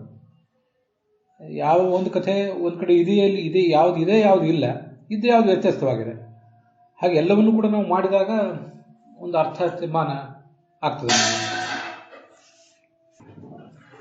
ಆಚಾರ್ಯರು ಯಾವುದೋ ಒಂದು ಕಥೆಯನ್ನು ಹೇಳಿದ್ರು, ಇನ್ನೊಂದು ಯಾವುದೋ ಹೇಳಲಿಲ್ಲ ಅಂದರೆ ನಮ್ಮಂತೆ, ನಿಮ್ಮಂತೆ ಜನಸಾಮಾನ್ಯರಂತೆ ಯಾವುದೋ ಒಂದು ಕಥೆ ಈಗ ನೆನಪಾಯಿತು ಹೇಳಿದೆ, ಇನ್ನೊಂದು ಯಾವುದೋ ನೆನಪಾಗಲಿಲ್ಲ ಹೇಳಲಿಲ್ಲ ಅನ್ನುವಂತೆ ಅಲ್ವಲ್ಲ. ತಾವು ಹೇಳಬೇಕಾದ ಎಲ್ಲವನ್ನೂ ಬುದ್ಧಿಸ್ತವನ್ನಾಗಿ ಮಾಡಿಕೊಂಡು ಸಮಗ್ರವಾದ ಚಿತ್ರಣವನ್ನು ಜಗತ್ತಿಗೆ ಕೊಡುವುದಕ್ಕಾಗಿ ಅವರು ಈ ಎರಡೂ ತಾತ್ಪರ್ಯಗಳನ್ನು ರಚನೆ ಮಾಡಿದ್ದಾರೆ. ಪುರಾಣ ಸ್ಥಾನಪಾಂಥಾನಾಂ ಅಭಾಷಾತ್ರಯ ವೇದಿನಾಂ ಭವತಾ ಸುಸಖಾ ಚಕ್ರೆ ಶ್ರೀಭಾಗವತ ನಿರ್ಣಯ. ಪುರಾಣಗಳ ಅಧ್ಯಯನವೆಂಬ ದೊಡ್ಡ ಪ್ರಯಾಣದಲ್ಲಿ ಮುಂದುವರೆದವರು, ಆದರೆ ಭಾಷಾತ್ರಯಗಳ ಪರಿಚಯ ಇಲ್ಲ ಅವರಿಗೆ. ಕೈ ಹಿಡಿದು ಮುನ್ನಡೆಸುವಂಥ ಗ್ರಂಥಗಳು ಈ ಭಾಗವತ ತಾತ್ಪರ್ಯ ಆಗಲಿ, ಮಹಾಭಾರತ ತಾತ್ಪರ್ಯ ನಿರ್ಣಯ ಆಗಲಿ, ಎರಡೂ ಕೂಡ ಅಂಥ ಗ್ರಂಥಗಳು. ಸುಸಖ, ಒಳ್ಳೆಯ ಗೆಳೆಯಂತೆ ಇರುವಂಥ ಗ್ರಂಥಗಳು ಅಂತದನ್ನು ಆಚಾರ್ಯರು ವರ್ಣನೆ ಮಾಡಿದ್ದಾರೆ. ಈ ಗ್ರಂಥಗಳ ಬೆಳಕಿಲ್ಲದೇನೆ ನಾವು ಬೇರೆ ಯಾವುದೋ ಗ್ರಂಥಗಳನ್ನು ಅಧ್ಯಯನ ಮಾಡುವುದಾದರೆ ಮತ್ತು ಅಲ್ಲಿದ್ದ ಘಟನೆಗಳಿಗೆ ನಾವು ಒತ್ತು ಕೊಡುವುದಾದರೆ ಆಚಾರ್ಯರು ಈ ಗ್ರಂಥಗಳನ್ನು ರಚಿಸಿ ಮಾಡಿದ್ದಕ್ಕೂ ಕೂಡ ಏನು ಬೆಲೆ ಇಲ್ಲದಂತಾಗ್ತದೆ. ಈ ಹಿಂದೆ ಇಂಥ ಅಧ್ಯಯನಗಳಾಗಿಲ್ಲ ಅಂತ ನಾನು ಹೇಳ್ತಿಲ್ಲ. ನಮ್ಮ ನಡುವಿನ ವಿದ್ವಾಂಸರೇ ಅನೇಕ ಜನ ಅದನ್ನು ಮಾಡಿದ್ದಾರೆ. ಕೃಷ್ಣ ವನವಾಸದ ಕಾಲದಲ್ಲಿ ಪಾಂಡವರ ಬಳಿಗೆ ಬಂದು ದುರ್ವಾಸರಿಂದ ಅವರಿಗೆ ಆಗಬಹುದಾದಂಥ ಮುಖಭಂಗ, ಅಕ್ಷಯ ಪಾತ್ರದಲ್ಲಿ ಒಂದು ಅಗಳು ಉಳಿದಿತ್ತು, ಅದನ್ನು ತಿಂದ ಅನ್ನೋ ಕಥೆ, ಅದು ಹೇಗೆ ಪ್ರಕ್ಷಿಪ್ತ ಅನ್ನೋ ಕಥೆಯನ್ನು ನಾನು ಹೇಳಿದ್ದೇನೆ. ಸಭೆಯಲ್ಲಿ ಬ್ರಾಹ್ಮಣನ ಅಂದರೆ ಶುಕ್ರಾಚಾರ್ಯನ ಒಂದು ಕಣ್ಣು ಕಳೆದ ಅನ್ನೋ ಕಥೆ ಹೇಗೆ ನಿರಾಧಾರ ಅನ್ನೋದನ್ನು ಕೂಡ ಹೇಳಿದ್ದೀನಿ. ಅಂಥ ಒಂದು 10-20 ಕಥೆಗಳ ಪಟ್ಟಿಯೇ ನನ್ನ ಹತ್ರ ಇದೆ. ಅನೇಕ ಸಣ್ಣ ಸಣ್ಣ ಸಂಗತಿಗಳು. ದ್ರೌಪದಿಯ ವಿವಾಹದಲ್ಲಿ ದುರ್ಯೋಧನ ಪಾಲ್ಗೊಳ್ಳಿಕ್ಕೆ ಬಂದಿದ್ದ, ಆದರೆ ಮತ್ಸ್ಯಯಂತ್ರ ಭೇದನದಲ್ಲಿ ಆತ ಪಾಲ್ಗೊಂಡನೇ ಇಲ್ವೇ? ಮಹಾಭಾರತದಲ್ಲಿ ದುರ್ಯೋಧನ, ಕರ್ಣ ಇತ್ಯಾದಿ ಎಲ್ಲರೂ ಕೂಡ ಪಾಲ್ಗೊಂಡ್ರು ಅಂತ ಸ್ಪಷ್ಟವಾಗಿದೆ. ಹೇಗೆ ಅವರು ವಿಫಲರಾದರು ಅನ್ನುವ ವರ್ಣನವೂ ಇದೆ. ಆ ಮಹಾಭಾರತದಲ್ಲಿ ವರ್ಣಿತರಾದ ಎಲ್ಲ ಹೆಸರುಗಳನ್ನು ಕೂಡ ಆಚಾರ್ಯ ಹೇಳಿದ್ದಾರೆ. ದುರ್ಯೋಧನ ಒಂದು ಹೆಸರನ್ನು ಹೇಳಲಿಲ್ಲ. ಆ ಹೇಳದೇ ಇರೋ ಮೂಲಕ ಅವ್ರು ಏನು ಸೂಚನೆ ಮಾಡಿದ್ದಾರೆ? ದುರ್ಯೋಧನಲ್ಲಿ ಪಾಲ್ಗೊಂಡಿಲ್ಲ ಅಂತ ಸೂಚನೆ ಮಾಡಿದ್ದಾರೆ. ಹಾಗಾದ್ರೆ ಆ ಮೌನಕ್ಕೆ ಅರ್ಥ ಇಲ್ವಾ? ಇದನ್ನೂ ಎಲ್ಲ ಹೇಳಿದ್ದೇನೆ ಹಿಂದೆ. ಹೀಗೆ ಲಭ್ಯ ಇರುವ ಎಲ್ಲ ಪುರಾಣಗಳನ್ನು ಸೇರಿಸಿ ಘಟನೆಗಳು ಯಾವ್ಯಾವ ಎಲ್ಲೆಲ್ಲಿ ಬಂದಿದೆ, ಆಚಾರ್ಯರ ನಿರ್ಣಯ ಏನು ಕೊಟ್ಟಿದ್ದಾರೆ ಅಂತ ನಾವು ಮಾಡಿದಾಗ ಆಚಾರ್ಯರು ಕೊಟ್ಟ ನಿರ್ಣಯಕ್ಕೆ ನಮಗೆ ಮಹತ್ವ ತಿಳಿದು ಬರ್ತದೆ. ಆ ದೃಷ್ಟಿಯಿಂದ ಈ ತ್ರಿಪುರಾಸುರರಿಗೆ ಆತ ಮೋಹ ಬರೆಸಿದ್ದು, ಅವರ ಪತ್ನಿಯರಿಗೆ ನಗ್ನ ದರ್ಶನ ಮಾಡಿಸಿದ್ದು, ಮತ್ತು ಅವರಿಗೆ ವ್ಯಭಿಚಾರವನ್ನೇ ಧರ್ಮ ಅಂತ ಬೋಧನೆ ಮಾಡಿದ ಕಥೆ, ಇವೆಲ್ಲವೂ ಕೂಡ ಸ್ವೀಕಾರಕ್ಕೆ ಯೋಗ್ಯ ಅಲ್ಲ ಅಂತ ನಾನು ತೀರ್ಮಾನಕ್ಕೆ ಬಂದಿರುವುದು. ಇದು ನನ್ನ ಅಭಿಪ್ರಾಯ. ಅನೇಕ ಜನ ವಿದ್ವಾಂಸರಿಗೆ ಸ್ವೀಕಾರಕ್ಕೆ ಯೋಗ್ಯ ಆಗದೇ ಇರಬಹುದು. ಹಾಗೆ ಜನಸಾಮಾನ್ಯರಿಗೂ ಕೂಡ ಸ್ವೀಕಾರಕ್ಕೆ ಯೋಗ್ಯ ಆಗದೇ ಇರಬಹುದು. ಆದರೆ ಮಹಾಭಾರತ ತಾತ್ಪರ್ಯ, ಭಾಗವತ ತಾತ್ಪರ್ಯಗಳನ್ನು ಅಧ್ಯಯನ ಮಾಡಬೇಕಾದ ಕ್ರಮ ಇದು ಅನ್ನೋದ್ರ ಬಗ್ಗೆ ನನಗೇನು ಸಂಶಯ ಇಲ್ಲ. ನನ್ನ ಅಭಿಪ್ರಾಯವನ್ನು ನೀವು ಒಪ್ಪದೇ ಇರಬಹುದು. ಆದರೆ ಆಚಾರ್ಯರು ಯಾವುದನ್ನು ಹೇಳಿದ್ದಾರೆ, ಯಾವುದನ್ನು ಹೇಳಿಲ್ಲ, ಇನ್ನೊಂದನ್ನು ಹೇಳಲಿಲ್ಲ ಅಂದರೆ ಹೇಳಿಲ್ಲ ಯಾಕೆ ಅನ್ನೋದಕ್ಕೆ ಉತ್ತರ ಕೊಡಬೇಕಾದ ಒಂದು ಜವಾಬ್ದಾರಿ ನಮ್ಮ ಮೇಲಿದೆ. ಅದೇನೋ ಸುಮ್ಮನೆ ಹೇಳಿದ್ರು, ಇದನ್ನು ಸುಮ್ಮನೆ ಹೇಳಿದ್ರು, ಅದನ್ನು ಸುಮ್ಮನೆ ಹೇಳಲಿಲ್ಲ ಅಂತ ತಳ್ಳಿ ಹಾಕುವಂತಿಲ್ಲ. ಆ ಘಟನೆ ನಡೆದಿಲ್ಲ, ಆಚಾರ್ಯ ಹೇಳಲಿಲ್ಲ ಅಂತ ಆ ಘಟನೆ ನಡೆದಿಲ್ಲ ಅಂತ ನನ್ನ ಅಭಿಪ್ರಾಯ. ಅದನ್ನು ನೀವು ಒಪ್ಪದೆ ಹೋದರೆ ಆಚಾರ್ಯ ಅದನ್ನು ಹೇಳಲಿಲ್ಲ ಯಾಕೆ ಅಂತ ಸಕಾರಣವಾಗಿ ನಿರೂಪಿಸಬೇಕಾದ ಜವಾಬ್ದಾರಿ ನನ್ನ ಎದುರಾಳಿಗಳು, ನನ್ನ ಅಭಿಪ್ರಾಯವನ್ನು ಒಪ್ಪದೇ ಇದ್ದವರ ಹೆಗಲ ಮೇಲೆ ಬಂದು ಕೂತ್ಕೋತದೆ. ಅದ್ರ ಬಗ್ಗೆ ಗಮನ ಇರಬೇಕು. ಮೊದಲಿಂದಲೂ ಕೂಡ ಆಚಾರ್ಯರ ಕಾಲದಿಂದಲೂ ಮುಂದೆ ಜಯತೀರ್ಥರು, ವಾದಿರಾಜರು, ವ್ಯಾಸರಾಜರು ಎಲ್ಲರ ಕಾಲದಿಂದಲೂ ಕೂಡ ಬ್ರಹ್ಮಸೂತ್ರ ಭಾಷ್ಯಗಳು, ಸೂತ್ರ ಪ್ರಸ್ಥಾನ, ಅದರ ಅಧ್ಯಯನ, ಸುಧಾ ಮತ್ತು ತರ್ಕ, ಚಂದ್ರಿಕಾ, ವ್ಯಾಸತ್ರಯ ಇತ್ಯಾದಿಗಳ ಅಧ್ಯಯನಕ್ಕೆ ಹೆಚ್ಚು ಒತ್ತು ಬಂದಿತು. ವಿದ್ವಾಂಸರು ಅಲ್ಲಿ ಹೆಚ್ಚು ಆಸಕ್ತಿ ವಹಿಸಿದರು. ಎಲ್ಲ ಮಠಗಳು ಕೂಡ ಅವರನ್ನು ಅಂಥ ವಿದ್ವಾಂಸರನ್ನು ಹೆಚ್ಚು ತಯಾರು ಮಾಡಿದವು. ಅದಕ್ಕೆ ಅನೇಕ ವ್ಯಾಖ್ಯಾನಗಳು ಬಂದವು. ಭಾಗವತ ತಾತ್ಪರ್ಯಕ್ಕೆ, ಮಹಾಭಾರತ ತಾತ್ಪರ್ಯಕ್ಕೆ ಹೆಚ್ಚು ವ್ಯಾಖ್ಯಾನಗಳು ಬಂದಿಲ್ಲ ಅನ್ನೋದನ್ನು ಗಮನಿಸಬೇಕು. ಇದ್ದ ಒಂದು 2-3 ವ್ಯಾಖ್ಯಾನಗಳು ಕೂಡ ಮುದ್ರಿತ ಆಗಿರಲಿಲ್ಲ. ವ್ಯಾಖ್ಯಾನ ಪರಂಪರೆ ಇಲ್ಲದೆ ಇರುವುದು ಇದಕ್ಕೆ ಇನ್ನೊಂದು ಕಾರಣ. ಯಾವ ಘಟನೆಯನ್ನು ನಾವು ಒಪ್ಪಬೇಕು, ಯಾವ ಘಟನೆಯನ್ನು ಒಪ್ಪಬಾರದು ಅನ್ನೋದಕ್ಕೆ ಆಚಾರ್ಯರು ತಮ್ಮ ಶಿಷ್ಯರಿಗೆ ಹೇಳಿ ಹೋಗಿದ್ರೇನೋ, ಮುಂದೆ ನಾವು ಅದನ್ನು ಉಳಿಸ್ಕೊಳ್ಳಿಲ್ಲ. ಮೌಖಿಕವಾಗಿಯೂ ಅದು ಬಂದಂತೆ ಕಾಣಿಸುವುದಿಲ್ಲ, ಮತ್ತು ಗ್ರಂಥಬದ್ಧವಾಗಿಯೂ ಅದು ಬಂದಂತೆ ಕಾಣಿಸೋದಿಲ್ಲ. ಅದೇ ನಮಗೆ ಇವತ್ತು ತೊಂದರೆ ಕೊಡ್ತಿರೋದು. ದುರ್ಯೋಧನ ಮತ್ಸ್ಯಯಂತ್ರ ಭೇದನದಲ್ಲಿ ಪಾಲ್ಗೊಳ್ಳಿಲ್ಲ ಅಂತ ನನಗೆ ಮೊದಲು ಅನಿಸಿತು. ಮುಂದೆ ನಾನು ಬಹಳಷ್ಟು ಆಲೋಚನೆ ಮಾಡಿದಾಗ ಗೋವಿಂದಾಚಾರ್ಯರು ಕೂಡ ಅದನ್ನು ಸ್ಪಷ್ಟವಾಗಿ ಉಲ್ಲೇಖಿಸಿರುವುದು ನನಗೆ ಸಮಾಧಾನ ತಂದಿತ್ತು. ಅಕ್ಷಯ ಪಾತ್ರದಲ್ಲಿ ಒಂದು ಅಗಳು ಉಳಿದಿತ್ತು, ಅದನ್ನು ತಿಂದು ಭಗವಂತ ದುರ್ವಾಸಾದಿಗಳಿಗೆ ಎಲ್ಲರಿಗೂ ಕೂಡ ಹೊಟ್ಟೆ ತುಂಬಿಸಿದ ಅನ್ನೋ ಕಥೆನೂ ಕೂಡ ಪ್ರಕ್ಷಿಪ್ತ ಅಂತ ನನಗೂ ಅನಿಸಿತ್ತು. ಅದನ್ನು ಗೋವಿಂದಾಚಾರ್ಯರು, ಶೇಷಗಿರಿ ಆಚಾರ್ಯರು ಕೂಡ ಒಪ್ಪಿದ ಮೇಲೆ ನನಗೆ ಸಮಾಧಾನ ಆಯಿತು. ಹೀಗೆ ನನ್ನ ಅಭಿಪ್ರಾಯಗಳು ಕೆಲವು ಏನು ತಲೆಯಲ್ಲಿ ಮೂಡಿ ಬಂದವು, ಅದನ್ನು ಅನೇಕ ಜನ ಹಿರಿಯ ವಿದ್ವಾಂಸರು ಒಪ್ಪಿದ್ದಾರೆ, ಕೆಲವರು ಒಪ್ಪಲಿಲ್ಲ. ಅನೇಕ ಜನ ನಮ್ಮ ಸುತ್ತಮುತ್ತಲಿರುವಂತಹ ಅನೇಕ ಜನ ನಾನು ಗೌರವಿಸುವ, ಮೇಲಿನ ಮೇಲೆ ಅವರ ಮಾರ್ಗದರ್ಶನಕ್ಕಾಗಿ ಅವ್ರ ಹತ್ರ ಹೋಗುವ ಪೀಠಾಧಿಪತಿಗಳೇ ಒಪ್ಪುವ ಕಥೆಗಳನ್ನು ನಾನು ಒಪ್ಪಲಿಲ್ಲ. ಅದು ನಿಮಗೆ ಗೊತ್ತಿರಬೇಕು. ದ್ರೌಪದಿಯ ಮಾನವನ ಕಾಯ್ದ, ಅಕ್ಷಯ ವಸ್ತ್ರ ಪ್ರಸಂಗದಲ್ಲಿ ಮಾನವನ ಕಾಯ್ದ ಸರಿ. ದುರ್ವಾಸರ ಪ್ರಕರಣದಲ್ಲಿ ದುರ್ವಾಸರಿಗೆ ಮುಖಭಂಗ ಮಾಡಿದ, ಅಲ್ಲಿ ದ್ರೌಪದಿಗೆ ಪಾಂಡವರಿಗೆ ಒಂದು ಸಹಾಯ ಮಾಡಿದ ಅನ್ನೋ ಕಥೆ, ಅದು ಎಲ್ಲೋ ದಾಸರ ಹಾಡಿನಲ್ಲಿ ಬಂದಿದೆ. ಆದ್ದರಿಂದ ಆ ಕಥೆ ಪ್ರಕ್ಷಿಪ್ತ ಏನಲ್ಲ. ಆ ಕಥೆಯನ್ನು ಒಪ್ಪಬೇಕು ಅಂತಲೇ ಅನೇಕ ಜನ ಹಿರಿಯ ವಿದ್ವಾಂಸರು ಮತ್ತು ಸ್ವಾಮಿಗಳು ಕೂಡ ಅದನ್ನು ಪ್ರತಿಪಾದನೆ ಮಾಡಿದರು. ಒಬ್ಬಿಬ್ಬರು ಶೇಷಗಿರಿ ಆಚಾರ್ಯ ಅಂತ ಹಿರಿಯ ವಿದ್ವಾಂಸರು ಆ ಕಥೆಯನ್ನು ನಾನು ಒಪ್ಪೋದಿಲ್ಲ, ನಾನು ಸಂಪಾದನೆ ಮಾಡಿದ ಮಹಾಭಾರತದಲ್ಲಿ ಆ ಕಥೆ ಇಲ್ಲ ಅಂತ ಅದನ್ನು ಅವರು ಧೈರ್ಯವಾಗಿ ಹೇಳಿದರು. ಆದರೆ ನಮ್ಮ ಗುರುಗಳು ಆ ಕಥೆಯನ್ನು ಒಪ್ತಿದ್ರು. ಇದು ನಮ್ಗೆ ಗಮನದಲ್ಲಿರಬೇಕು. ನಮ್ಮ ಗುರುಗಳಾದ ಪೇಜಾವರ ಶ್ರೀಗಳು ಅದನ್ನು ಕಥೆಯನ್ನು ಒಪ್ತಿದ್ರು. ಮತ್ತೊಬ್ಬ ಗುರುಗಳು ಉತ್ತರಾದಿಮಠದ ಶ್ರೀಗಳು ಕೂಡ ಆ ಕಥೆಯನ್ನು ಹೇಳ್ತಾರೆ. ದ್ರೌಪದಿ ಕೃಷ್ಣನಿಗೆ ಮೊರೆ ಹೊಕ್ಕಿದ್ದು ಆ ದುರ್ವಾಸರ ಪ್ರಕರಣದಲ್ಲಿ ಅವಳ ಮಾನ ಕಾಯ್ದದ ಈ ಕಥೆಯನ್ನು ಅವರು ಕೂಡ ಹೇಳ್ತಾರೆ ಅಂತ ನಾನು ಕೇಳಿದೆ. ಯಾರು ಹೇಳ್ತಾರೆ ಅವ್ರು ನಮ್ಮ ಗುರುಗಳು ಹೌದು ಅಲ್ಲೋ ಅನ್ನೋದೆಲ್ಲ ಪ್ರಶ್ನೆ ಅಲ್ಲ. ನನ್ನ ಅಭಿಪ್ರಾಯ ಏನು ಅನ್ನೋದು ನನಗೆ ಮುಖ್ಯ. ಇಷ್ಟನ್ನು ಹೇಳ್ಕೊಂಡಿದ್ದೀನಿ. ಎಂದೆಂದೂ ನಾನು ಅದನ್ನು ಹೇಳ್ತಾ ಇದ್ದೀನಿ. ನನ್ನ ಅಭಿಪ್ರಾಯದಿಂದ ನೀವು ಯಾರು ಕೂಡ ಪ್ರಭಾವಿತರಾಗಬೇಕಾಗಿಲ್ಲ.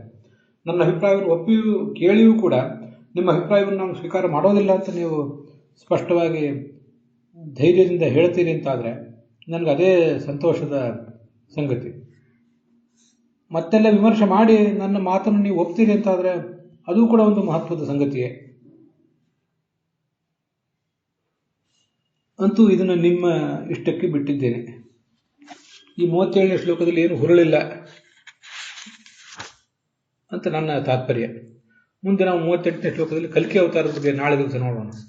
ಅಲ್ಲಿಗೆ ಇವತ್ತಿನ ಈ ಭಾಗ ಸಮಾಪ್ತವಾಗಿದೆ. ಹುಸಿಯ ನಾಡಿ ಹೊಟ್ಟೆ ಹೊರಗೆ ವಿಷಯದಲ್ಲಿ ರಸಿಕನೆಂದು ಹುಸಿಗೆ ಹಾಕದಿರುವ ಇನ್ನು ಋಷಿಕೇಶನೇ, ಈಶನಿನ್ನ ಚರಣ ಭಜನೆ ಆಸೆಯಿಂದ ಮಾಡುವೆ, ದೋಷರಾಶಿ ನಾಶ ಮಾಡು ಶ್ರೀಶಕೇಶವ. ಶ್ರೀಕೃಷ್ಣಾರ್ಪಣ ಮಸ್ತು.